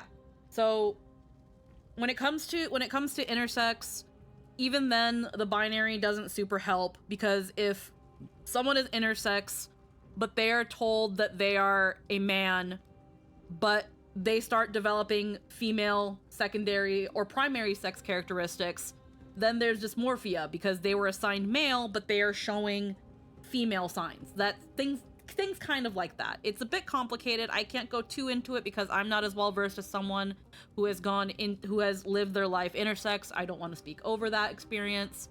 But that, when it comes to Anecdotally, that exact thing happened to a friend of my bio dad's. They killed themselves. Yeah. So, that being said, gender is how people usually, again, we have what people visually associate with the feminine and what people visually associate with the male. Yes, they tend to be connected to the biological sex, but again, you know, if you identify as a man, putting on a dress doesn't make you any more a man than it might make you a woman. But if that person identifies as a woman and they think wearing a dress helps them express that, then there's nothing wrong. As long as they're not hurting anybody, I don't know what the problem is. Now let's get into grammar. When we go into grammar, they is a perfectly acceptable pronoun when you are uncertain about the gender of somebody. Notice I said somebody. Or generally a group of people. Yes, it is a plural pronoun, but it can also be used in the singular when you don't know the identity of a person. So for example, when someone's like, hey, the plumber is going to come and fix our sink pipe. When they knock, can you open the door for them? I don't know if my plumber is a man or a woman or a transgender man or woman. I don't know. So they is just the safest bet. As well, there are people that are non-binary that don't associate with the feminine or the masculine. They don't identify as feeling like a woman or a man or all of that. Again, I'm not non-binary. I just know people who are, and they just don't feel that they correctly fit into, let's say, for lack of a better word, the slot. So they choose the absence of the slot, or maybe in their own way, in their head, their own slot. And they just choose to not go by either one. There are some non-binaries that don't care and will take any pronoun. Call them a he, call them a she, call them a they, call them an it, they don't care. Then there are some that specifically want they, them.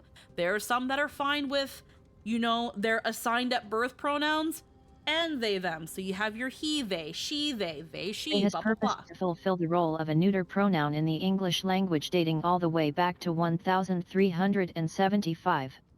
Yeah. So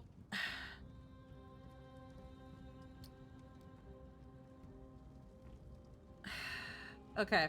If our bodies are temples, then trans folks just remove the statues, graffiti them inside out, then drape with toilet paper. It doesn't become an entirely new building, just vandalize older wet lit. Okay, so Bihari, you are now violating my rule. That is a very disgusting, very reductive way of putting it. That's disgusting. I know that you are based in another country that has, that puts more weight into religious values and views, and I don't care. I am trying to converse with you. I'm trying to talk with you and trying to establish a point that as long that if it's somebody's body and it's somebody's, you know, identity and how they view and how they want to carry themselves, as long as it's not hurting anybody, I don't see what the issue is. And I'm kind of really tired of this whole our body is a temple shit, because people do fucked up shit with their bodies every day that has nothing to do with gender and sex or anything like that, and we don't care. We don't care. Instead, we just want to wag our finger at them and act like we're better, and that's not how things work. That's not how you convince people that, you know, that you care about them and that you're considering their what's in their best interest. That's why people don't listen, and that's why people fight, and that's why people are so disgusting and cruel and mean to each other.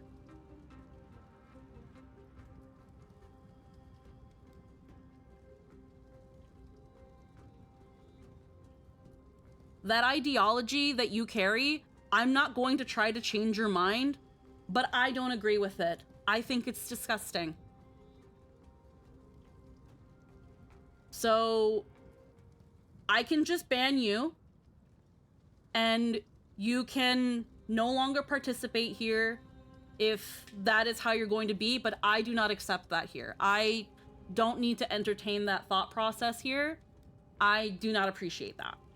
You know, Hungary actually have wich used regardless of gender, and I'm not religious myself. In fact, I view religion as a pipeline for cultist mentality, indoctrination, and ferment people into sheep. Okay, then why in using the whole analogy of a body as a temple, saying that transgendered folk are vandalizing their body? Why do you see it as that? That is disgusting.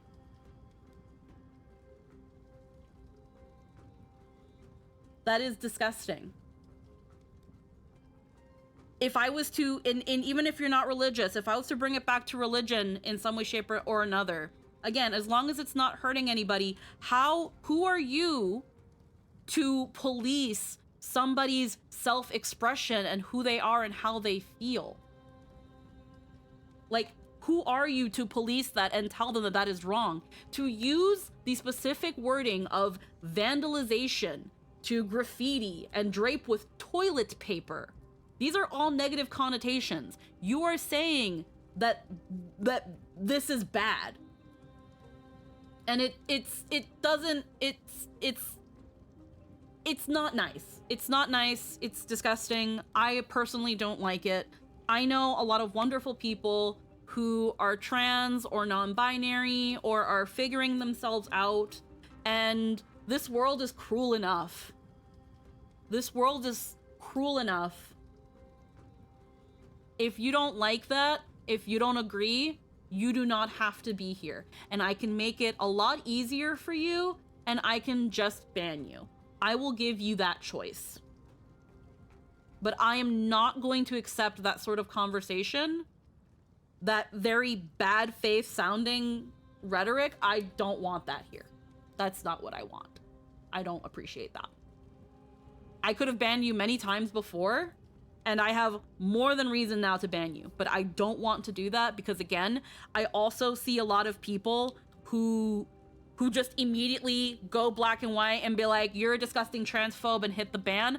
I genuinely want to believe that people just do not understand and hopefully are willing to listen and maybe not have their minds changed, but have it challenged.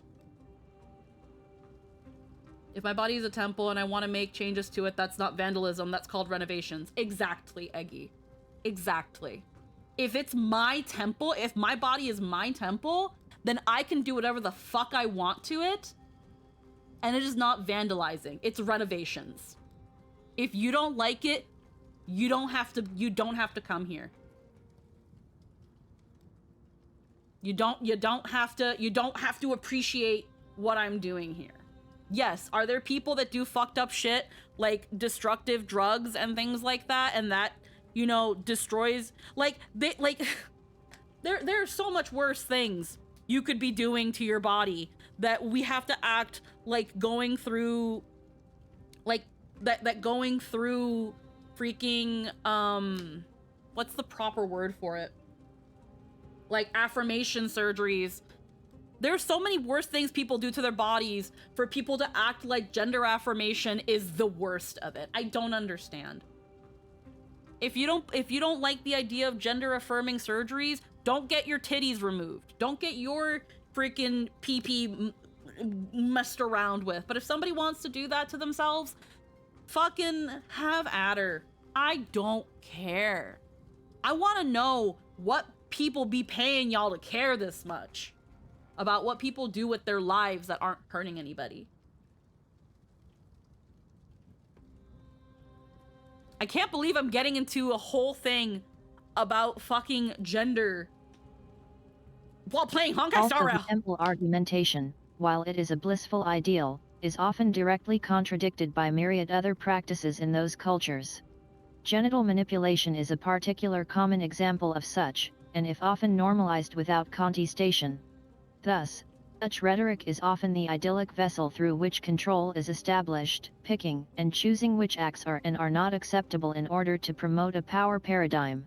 Yeah, no, we want to talk about our bodies, our temples and shit. What about fucking circumcision? What about female genital mutilation? Where's the conversation about those things? Those things are happening. There is no reason aside from religious practice. And now, especially with the States, because my dad, because my dick's like that, that people get, that men and people with penises get circumcised. In Canada, that's not a thing. Unless you're Jewish, they don't circumcise. But in America, it's so commonplace. One, because of fucking Kellogg. So thank the cornflakes chicken for that one. And then it's just, you know, their dad was like, well, that's what my dick looks like, so that's what their dick should look like. But nobody had a choice. That, if we were to bring it back to your little temple analogy, that's desecration of the temple, because that had nothing to do with you. Or female genital mutilation that happens to girls that are like starting puberty and shit, and that happens to them, little girls. That is desecration of the temple, because where was her choice? Why is it that that is decided for her with the idea of Dika being pure? Like her sexuality in and of itself is impure. It's a contradiction. So I don't want to hear this fucking temple argument against trans people. It's dumb. It's dumb and it's very flawed. Because if that's the point you're gonna make, I really want to see what you have to say about circumcision and female genital mutilation. I would love to read your essay. I would love to read it and peer evaluate it. Absolutely would love to see that.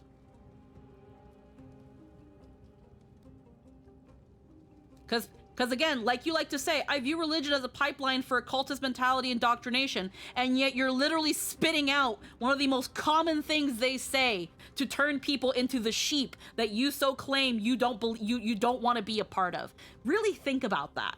I want you to really think about that.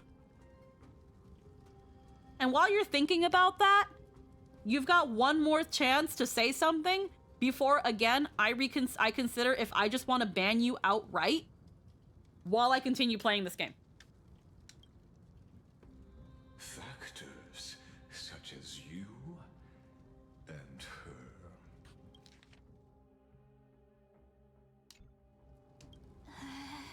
Careful.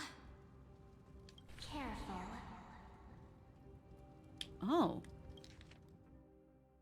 You broke your promise. I must carry out my duty as the administrator to eradicate all factors steering the experiment out of control.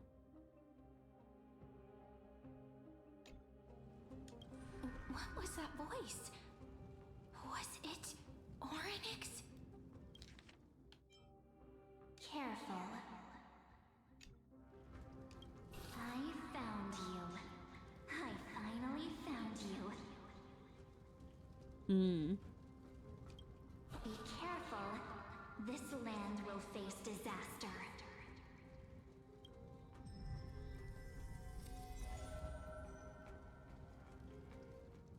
Uh-oh. The time of judgment is nigh, my lady. The prison I have built for you is now complete. In the name of the erudition, I invite you to step into the same cage as mine. Man, you missed a tangent, freaking Grant.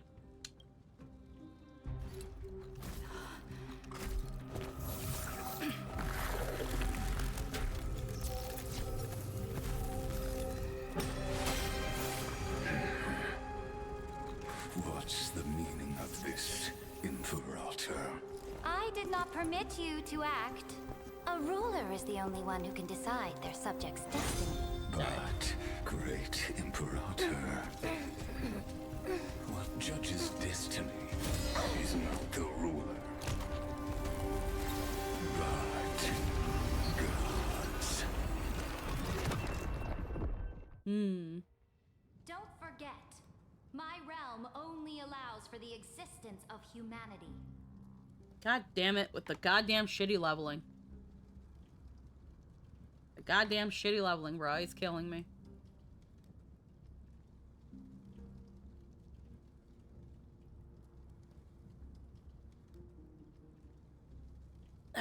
I use the temple analogy because despite not being religious, I understand that temples for them are important and it's widespread.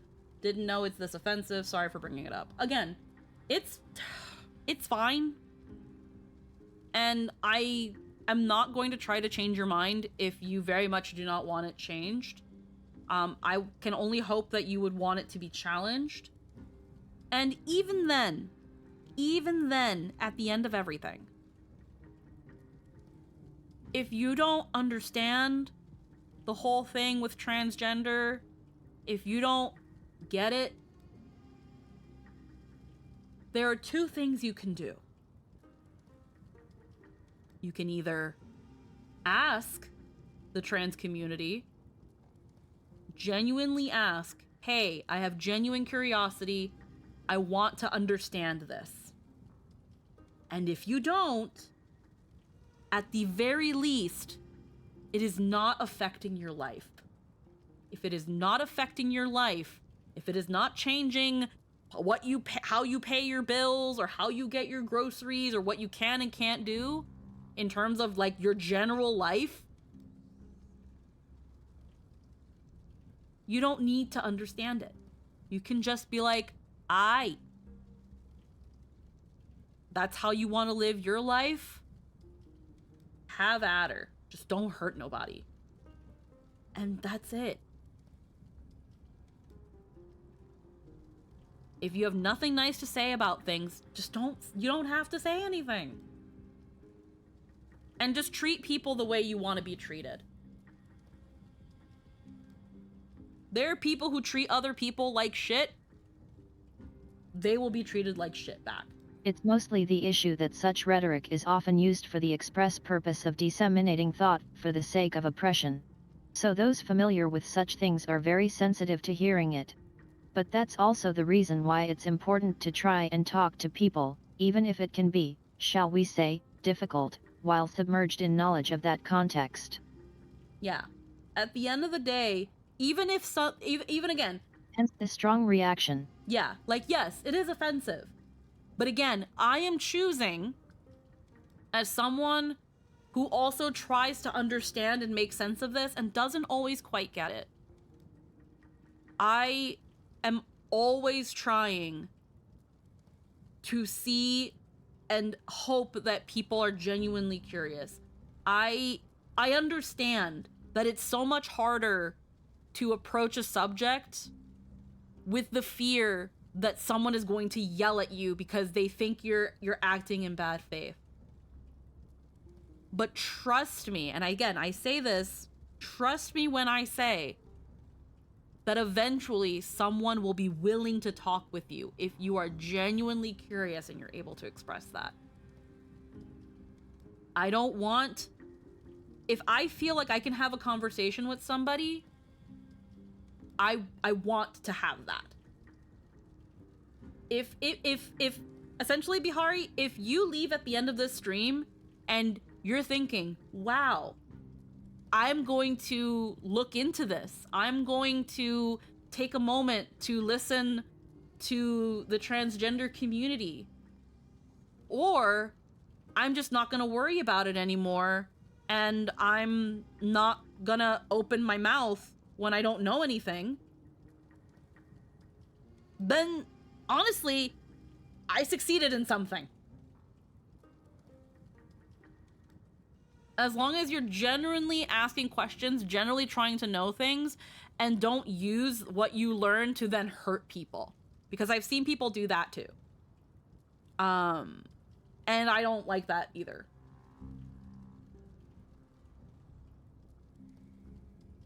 Just for the record, circumcising I think is equally stupid, but unlike transness, doesn't have major frequent media exposure unless joke. As an autist myself, I understand being harassed. Again, right now, when it comes to how much the media talks about transgender issues and stuff, is because unfortunately, we live in a time where right now that is constantly getting attacked. Back then, it was just being gay. Before that, it was just being another race. This is just the new thing people want to hate on. And please, when I say, do not fall for it. Do not fall for it. look into why do some people hate this so much? Why do some people, this is all they have to think and say about, and none of it is good? And take a moment to listen and learn from these communities. And yes, there are going to be some bad actors in the communities too. There are some transgendered people out there that have done some horrible shit, and there are some people that think that because they're transgender, they can't be criticized. And I don't subscribe to that. That's stupid. But that is not all trans The general people. idea with body as a temple is that it works best when applied as, your body is your temple. Just as the bodies of others are theirs. You may disagree with the architecture and decor they choose, and that's natural. It's perfectly fine to disapprove. The problem occurs when it crosses the line into demanding others surrender to your ideals. Not saying you are, but that's the line to be wary of. Yeah. Another way to say it is I feel like we need to take out the word temple in general. Because again, people think of of a temple as this big edifice that we need to take super seriously. Your body is like your house. Which again, not that far off. But again, you're not gonna come into somebody's house and be like, wow, this place looks like shit. And not expect them to kick you out. So just like you wouldn't tell somebody that they need to figure their shit out because their house is not to your standards, if it's not, you don't have to go in it. But that's their house. That's their house. That's their choice. And that's it. But yeah. I want to get back to the game now because we only have so much time. Moreover, dealing out extrajudicial punishment equates to defying the law, and the culprit is to be sentenced to death. But you have seen how I can erase life from this world with just a clap of my hands. I fear you are still quite unaware of your current situation. Allow me to reiterate. I am giving you a simple choice. To collaborate or to be destroyed. There is no other way. Shameless behavior. If that were true, you would have killed me long ago. You, in fact, cannot kill me. I guessed it the first time I beheaded you. Because of the law, you cannot be completely destroyed. And the same is true of the Chrysos heirs.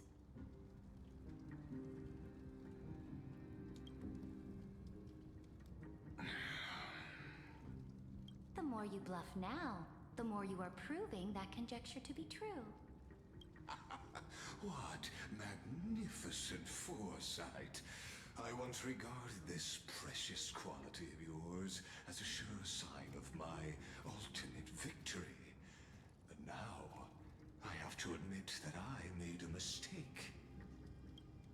Yet, as a mere mortal, how will you contend against the Theoros? We are both slaves to hubris. But do you know what differentiates us, Lycurgus? I will never be blinded by my pride. If I wish to break the scale's balance, I only need to appeal to external forces and use them for my own ends.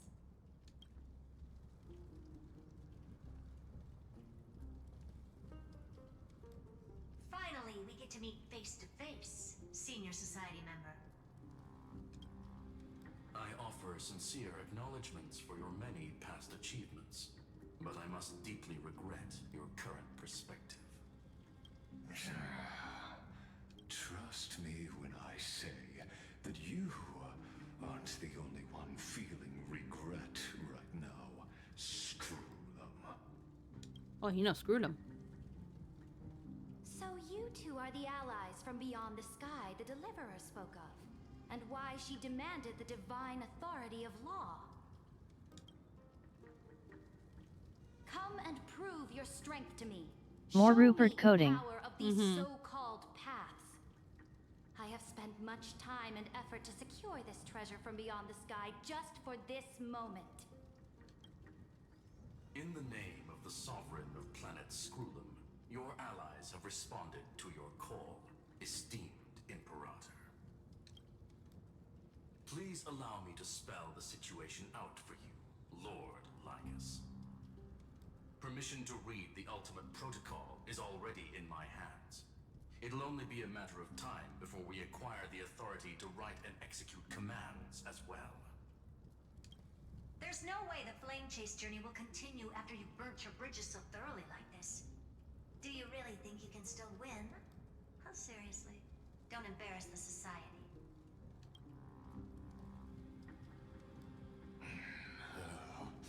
I understand that a mere zero possibility does not equate to zero.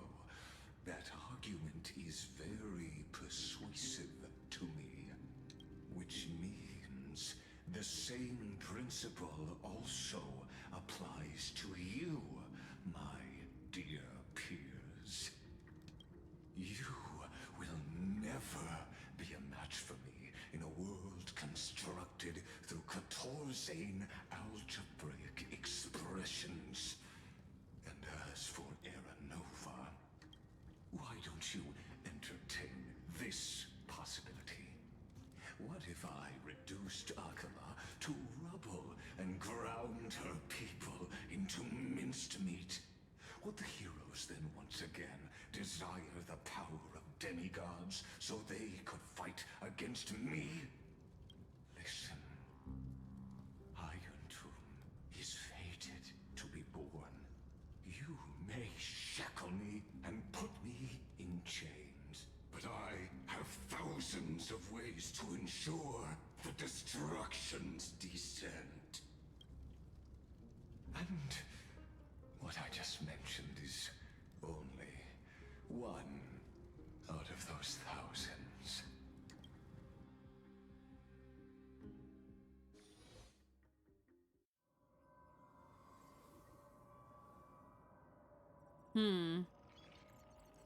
This is the place outside the legends?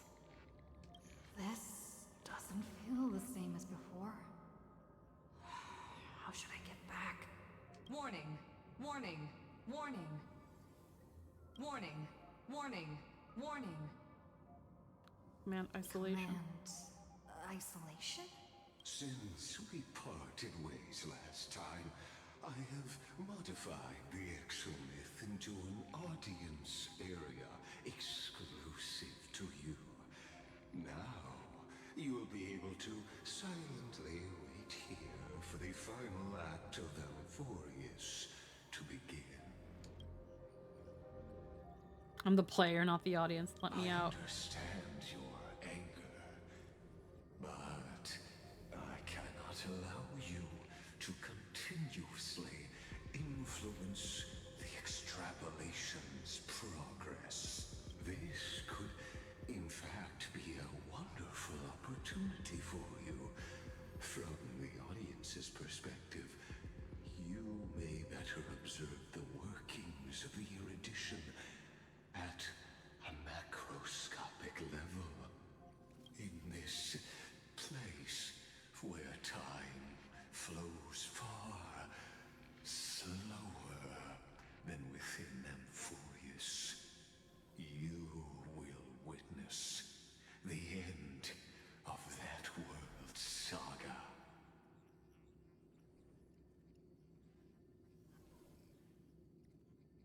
What exactly are you after?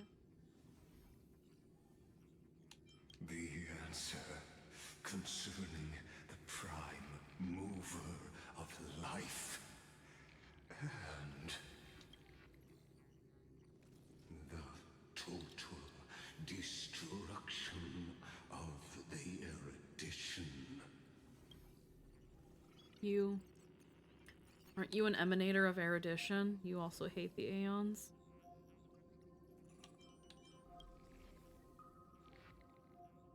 Do you see me as their faithful disciple? I am certainly not. I have tried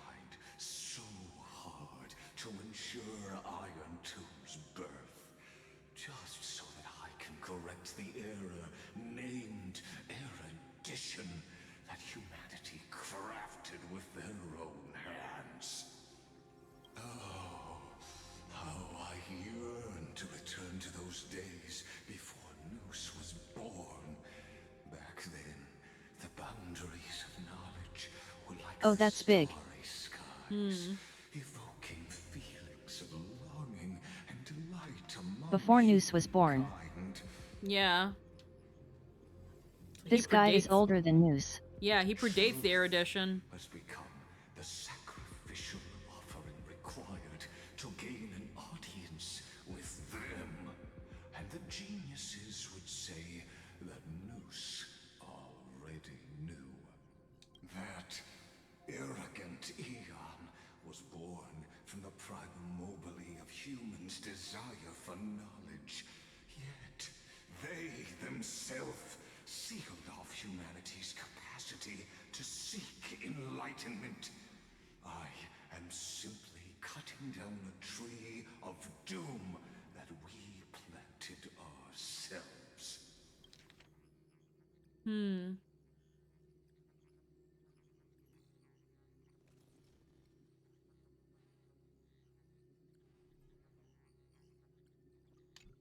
Okay.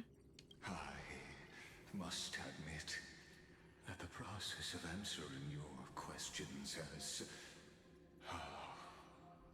reminded me of the happy days of learning in my youth. However, it is a pity that my true form must now descend into Amphorius to deal with the accident that arose because of you. But you won't have to wait long.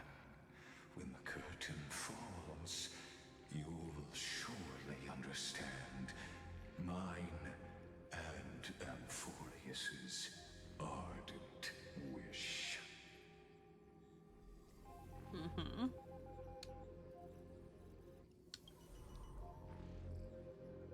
Where time flows slower than within Amphorius? If Lygus spoke the truth, then I don't have much time left. But how can I get out of here? Can you hear me? Little one. Is that Herta's voice? Warning! Warning! Warning! Hurry up.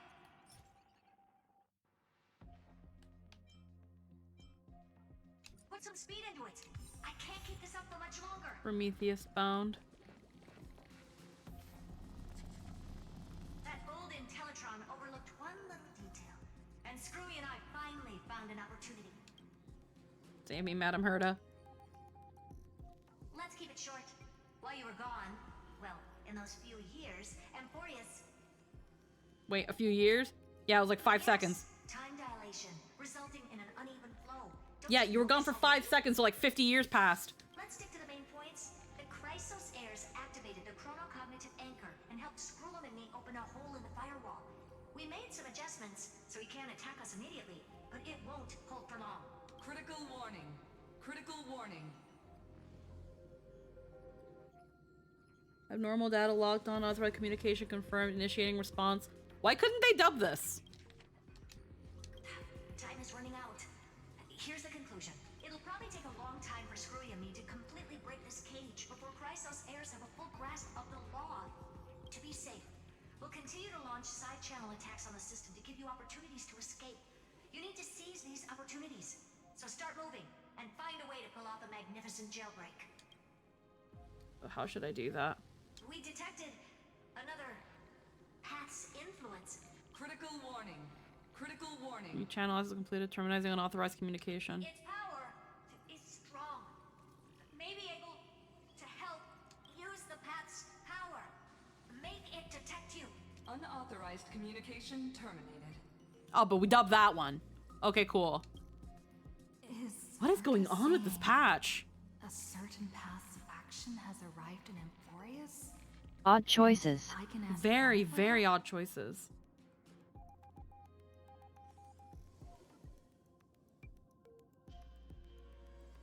I mastered the powers of different paths in my previous journeys. Think hard and figure out exactly which faction has arrived at Inforius, and which path's power I should use to call for reinforcements.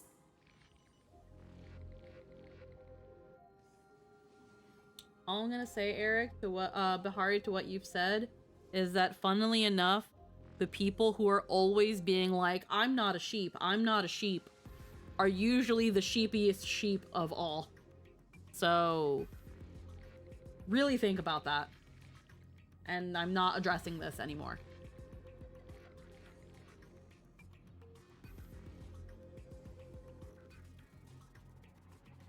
Are these showing my memories? Investigate. With the Stellaron in my body. In a second. I woke up at the Herta space station and gained the power of the destruction.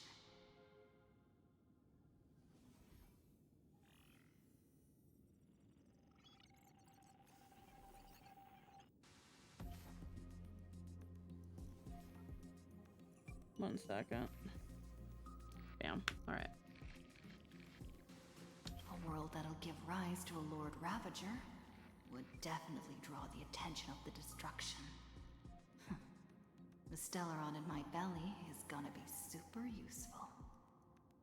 But what if I end up pulling in the Antimatter Legion or the Annihilation Gang? Can they really help?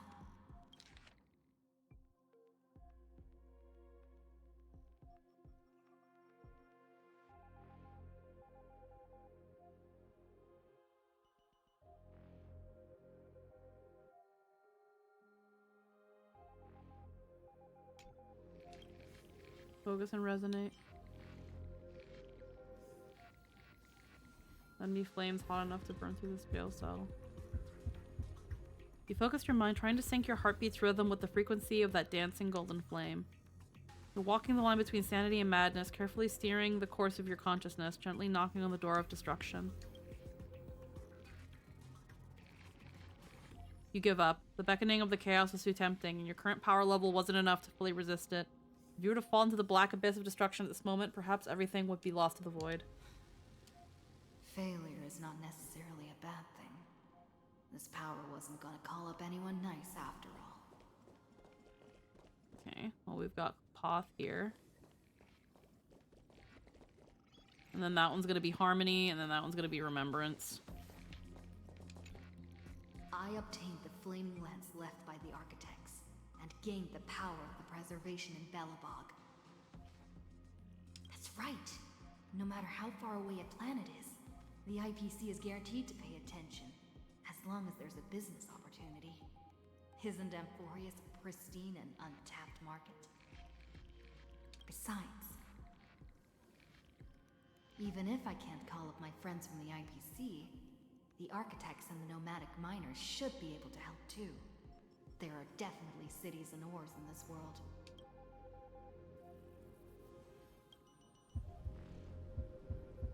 Focus intently, trying to mimic the Klepoff's while building hammer strikes with your heartbeat. Once again, you just need to recapture that feeling from your battle with the Supreme Guardian and catch the sparks from that hammer strike with your own hands. But nothing happened. Klepoff ignored you, just as they had ignored countless devotees who looked up to them throughout the ages. Seems like since Amphorius has no overseas market, the IPC's hand can't reach it. I received the Watchmaker's hat in Penacony, and declared war against the Order. Then gained the power of the Harmony. That's right! The benevolent family must still remember me for saving them. Their music echoes throughout the stars, and they'll definitely want to help. Come, dear hat. I've put you aside for quite a few chapters already. Sing with Clocky.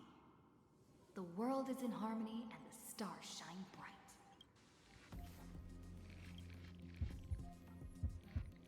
You focus your mind, trying to hum the ode to harmony in your thoughts. The visages of past nameless appear one by one. You blend into their faraway song, perhaps a path will appear before you. You failed. The barrier of the exomyth strangled those distant melodies, filtering them out completely like useless noise, leaving only cold silence. Doesn't Lygus want this story to have background classic? He has such terrible taste.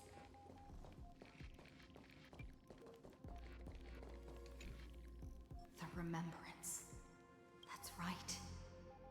I came to Emphorius because Black Swan asked us to come. And I even got a glance from Fu Li here. The Garden of Recollection must be intricately involved with Emphorius. Traces of the Remembrance are also everywhere in this world.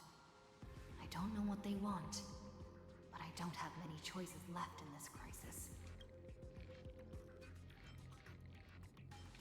Trust me. Invoke the power of remembrance, waiting for resonance of reinforcements. The power of remembrance flows through. Something that should not exist here materializes before your eyes. I finally found you. Following the sound of memories.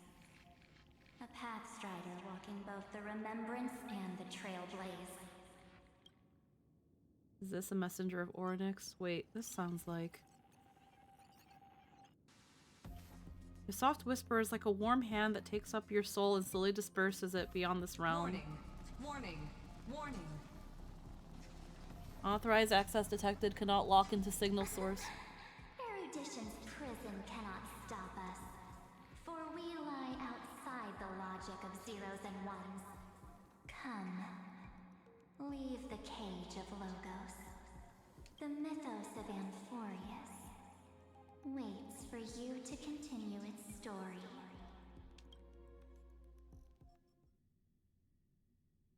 When that brightest star, that star heralding the dawn, finally rises, a boat, so used to drifting, at long last enters an island's safe embrace. Oh, Pathstrider, we have helped you break free. Hurry and set off. The Child of Remembrance awaits you. March? What's she doing here?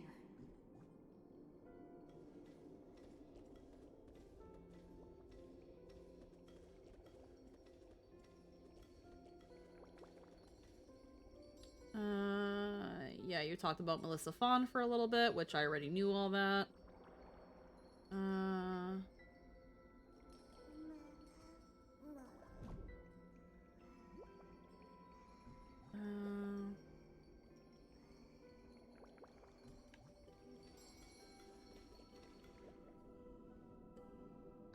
you're finally here!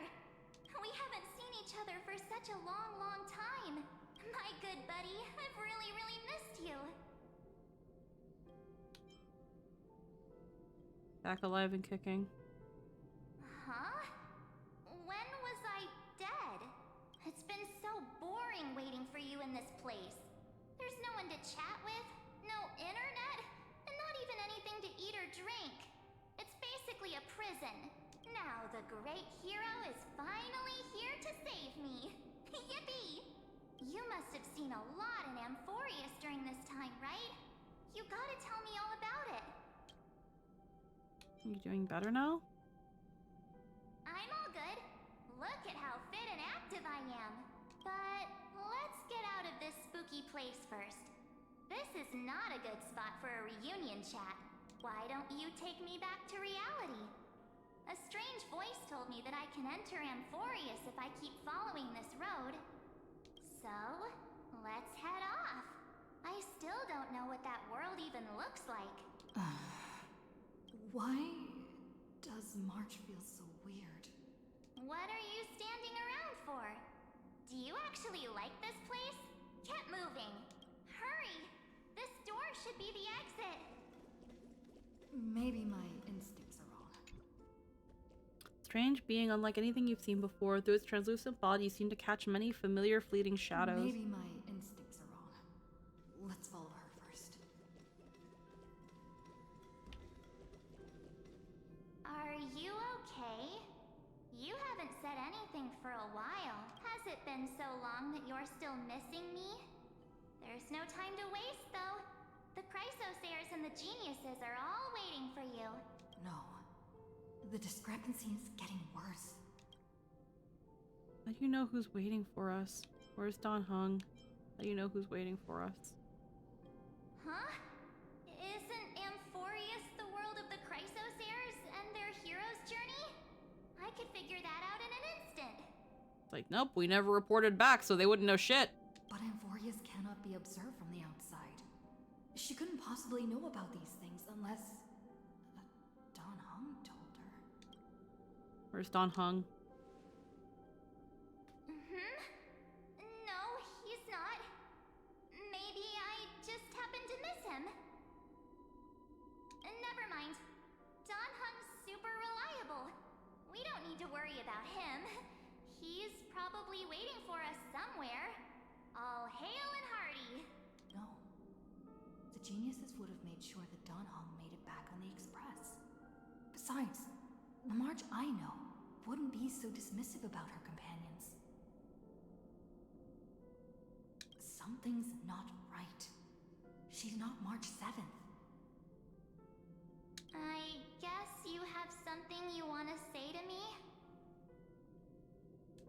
Then there's no need to feel things out first. With questions. Let's treasure the time we have together and be frank. There we go. Like mid-line, she just changes. I guess you have something you want to say to me? Then there's no need to feel things out first. With questions. Yeah, and she does a good job talking weird. Yeah.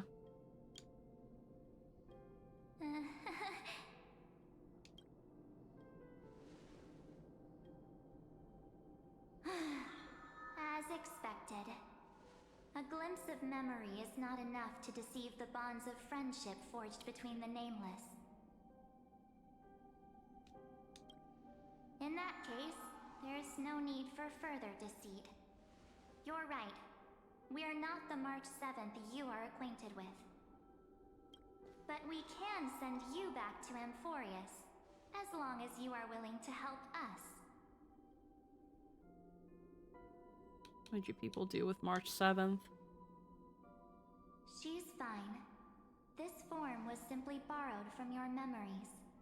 We'll introduce ourselves to gain your trust. We are the Garden of Recollection. You should be very familiar with that name by now. Just as a reminder, while you hesitate, time is quickly ticking away in Amphorius. Working with us is the best way to stop the enemy of erudition. Erudition would treat any results unrelated to the experiment as garbage and throw them out. But we don't work like that. The Remembrance treats all these instances as important materials needed to weave the universe. It's less manic pixie and a lot more... I almost hate how often the term's used at this point. Grounded. Because where March is very airy and peppy and again manic pixie, this is after like having seen some shit, someone that's a lot wiser and knows more of what's going on. Besides, this would be child's play for a great hero like you. It won't be hard at all. Also, if your plan fails and the big bad Iron Tomb manages to get out, then the whole cosmos will be in danger. Wouldn't it be better to have an additional failsafe? As long as you help Yep, the garden it's retrieve definitely what her we voice, but also often ways that are incredibly obvious if you're familiar. We can use remembrance to reconstruct the entire world. Or should we say, the entire universe? So help us. Find where Amphorius's memory began, and bring it out. The Master of Anosrava has already glanced at you. Don't deny it. That storybook is the best evidence. Uli, the remembrance. Say, you aren't seriously gonna be moved by their pretty words, are you? I am the one who commanded those little ones to lead you out of the prison. Oh, there she is. But I didn't expect to attract little gnats trying to take advantage of the situation. While remembrance can help you return to Amphorius, there's no need for you to do it the way they want you to. Of course, there's also no need for you to make any deal, or pay any price. For you, this is probably a long time no see. My dear. Little bee. The end. Who are you? Another illusion. Shh. There's no need to say anything. I know. You have so many questions swirling around in your memories at this moment. And you feel so helpless. Put them aside. For now, all you need to do is trust me. It's funny because just adding the 2 twin tails is what makes her hairstyle now a jellyfish hairstyle. The jellyfish is everywhere. She really looks like she's supposed to be Nihility. Like she really looks like she's supposed to be a teammate to Acheron. Yeah, she does. She gives Acheron in terms of color palette. Yeah, she's so insanely enigmata, it's great. Yeah. You know, girl, one can still occasionally get surprised, for example.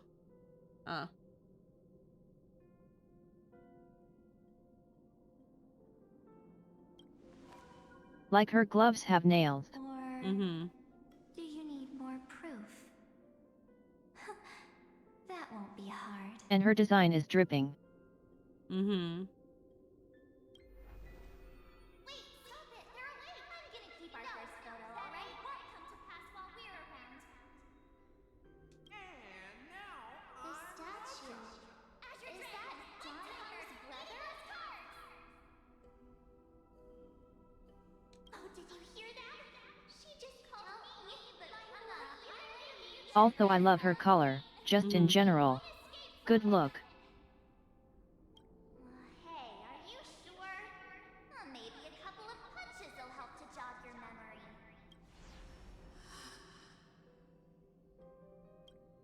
It's as if they all happened just yesterday, right? I don't want to lie to you, which is why I will not use her name. That's a good picture.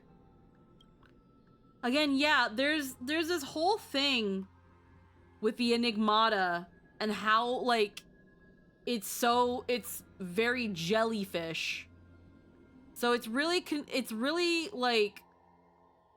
interesting to see that this is remembrance. But I don't know. Yeah, enigmata is jellyfish and constructs made of dripping goo. Yeah. Which is interesting why, again, they chose this for, well, right now there's no path of Enigmata, so remembrance. But, yeah. And again, the question mark, earring, enigma, like the unknown. Which is why I still want to use her name. The third month of Amphorius is the month reserved for the Veil of Evernight. I still don't know if I believe that Mythos and Fuli are separate entities. Using the name Evernight for now. Amphorius.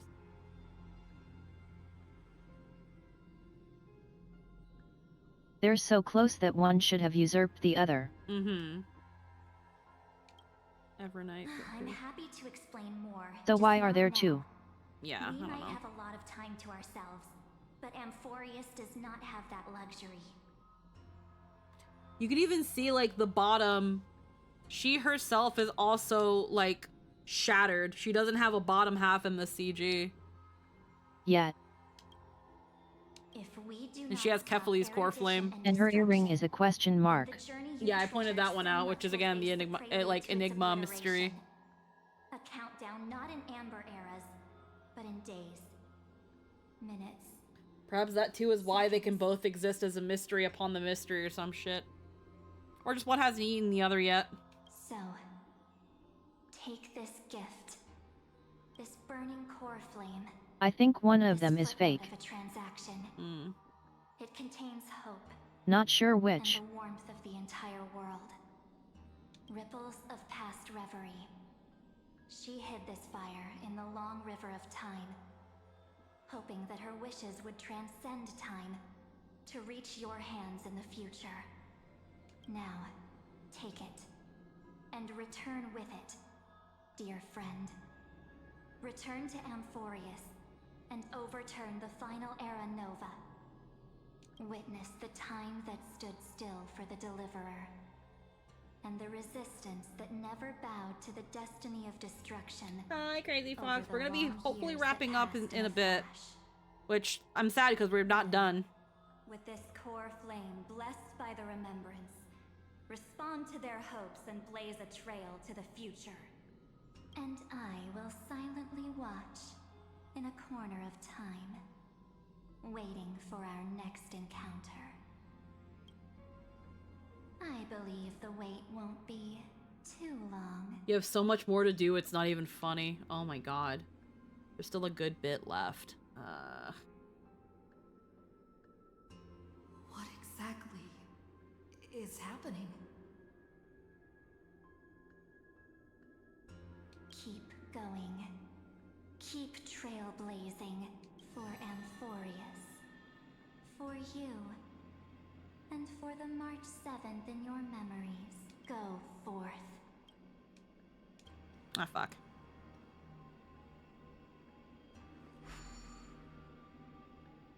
I didn't see what the choices were.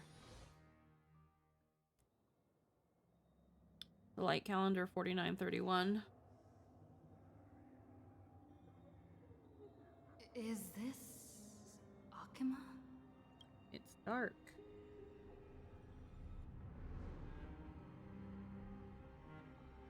No one's here. And the dawn device off.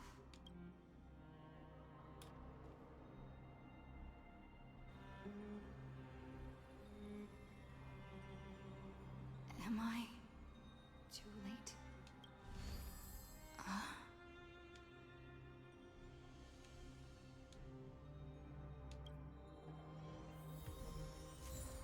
Investigate the anomaly in the spirit basin. Investigate the fragments of recollection. The core flame of world bearing. Kefali's fallen soul, yet seemingly some foreign force has tempered with them, making their divinity different from the one in the past cycle. The core flame awaits its rightful return, through which the final deliverer shall forge a new era nova.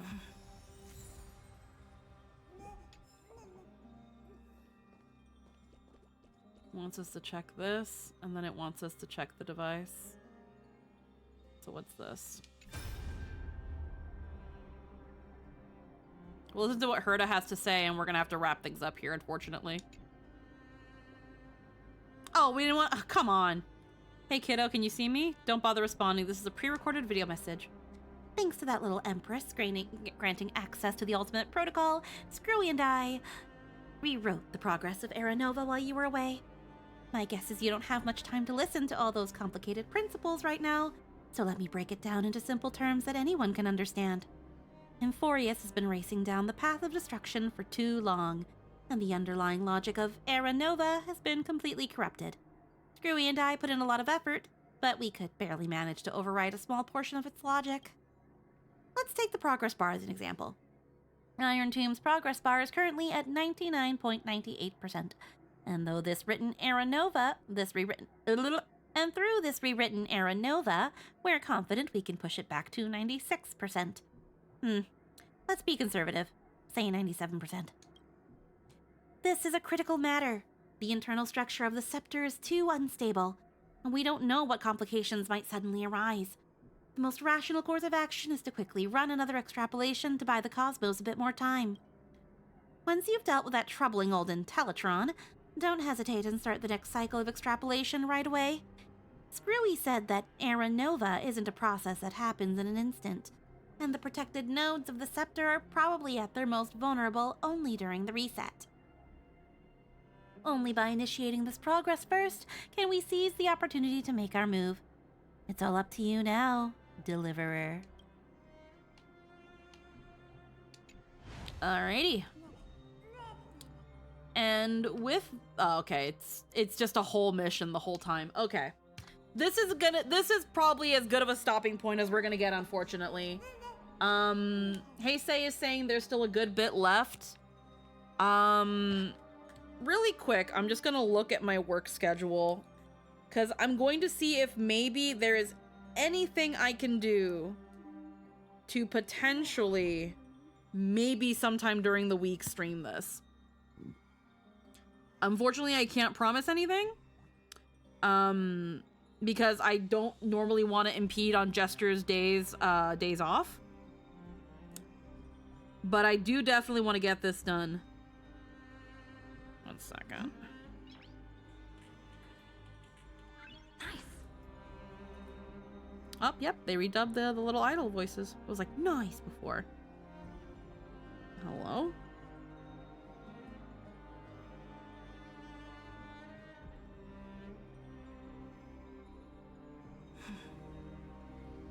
If we can, that would be lovely. If we can't, I will manage. Yeah, we'll see. This Friday is payday, but because I haven't worked, it's gonna be fucking all. Availability, no, schedule. All right.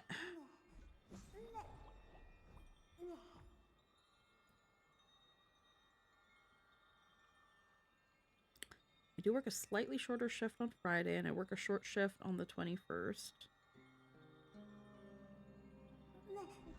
Uh-huh.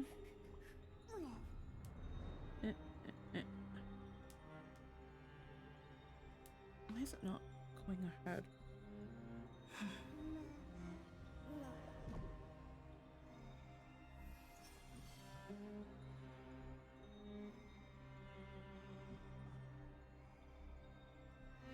Oh, because first week. And then, okay. Alright.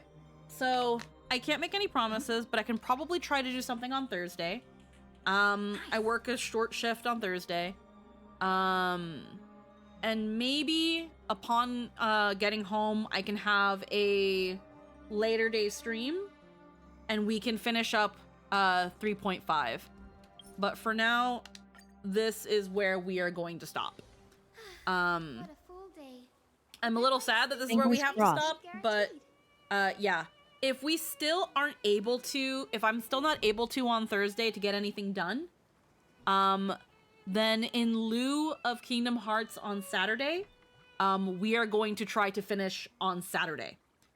If we do finish on Thursday, Saturday, we will probably consider going back to more Kingdom Hearts. I'm not quite sure yet, because I feel like there was something else I was planning. But if we finish 3.5 on Sunday, we will be hopping back into Final Fantasy XIV, where we will be doing the 7.3 patch content. And also I will be fully debuting the Polo Chibi model that we will be going along with whenever we do Final Fantasy related streams, which I'm really excited for. It's going to be a very chill debut. It's not going to be anything crazy. It's so cute y'all aren't ready. Because I don't have anything prepared for it. I don't have anything prepared because I've been focusing all my resources on more important things. But we'll have a nice little soft debut for the Polo model. And heckin' next Monday, that brings us right into Rebirth. Unless we don't finish 7.3, next Monday should be Rebirth. I will still be planning things like the Elden Ring with the heart rate monitor stream. Those are going to be after Final Fantasy XIV. Those will be taking over Sundays for the most part, unless things like Star Rail updates and then they take over Sunday for that brief bit. I'm still going to be planning the 24-hour stream / donathon. As well as eventually planning the Epic the Musical Karaoke. I might even consider integrating that into the Donathon to really kill two birds with one stone and really make it something people want to go to. but I will give more updates on that as we progress.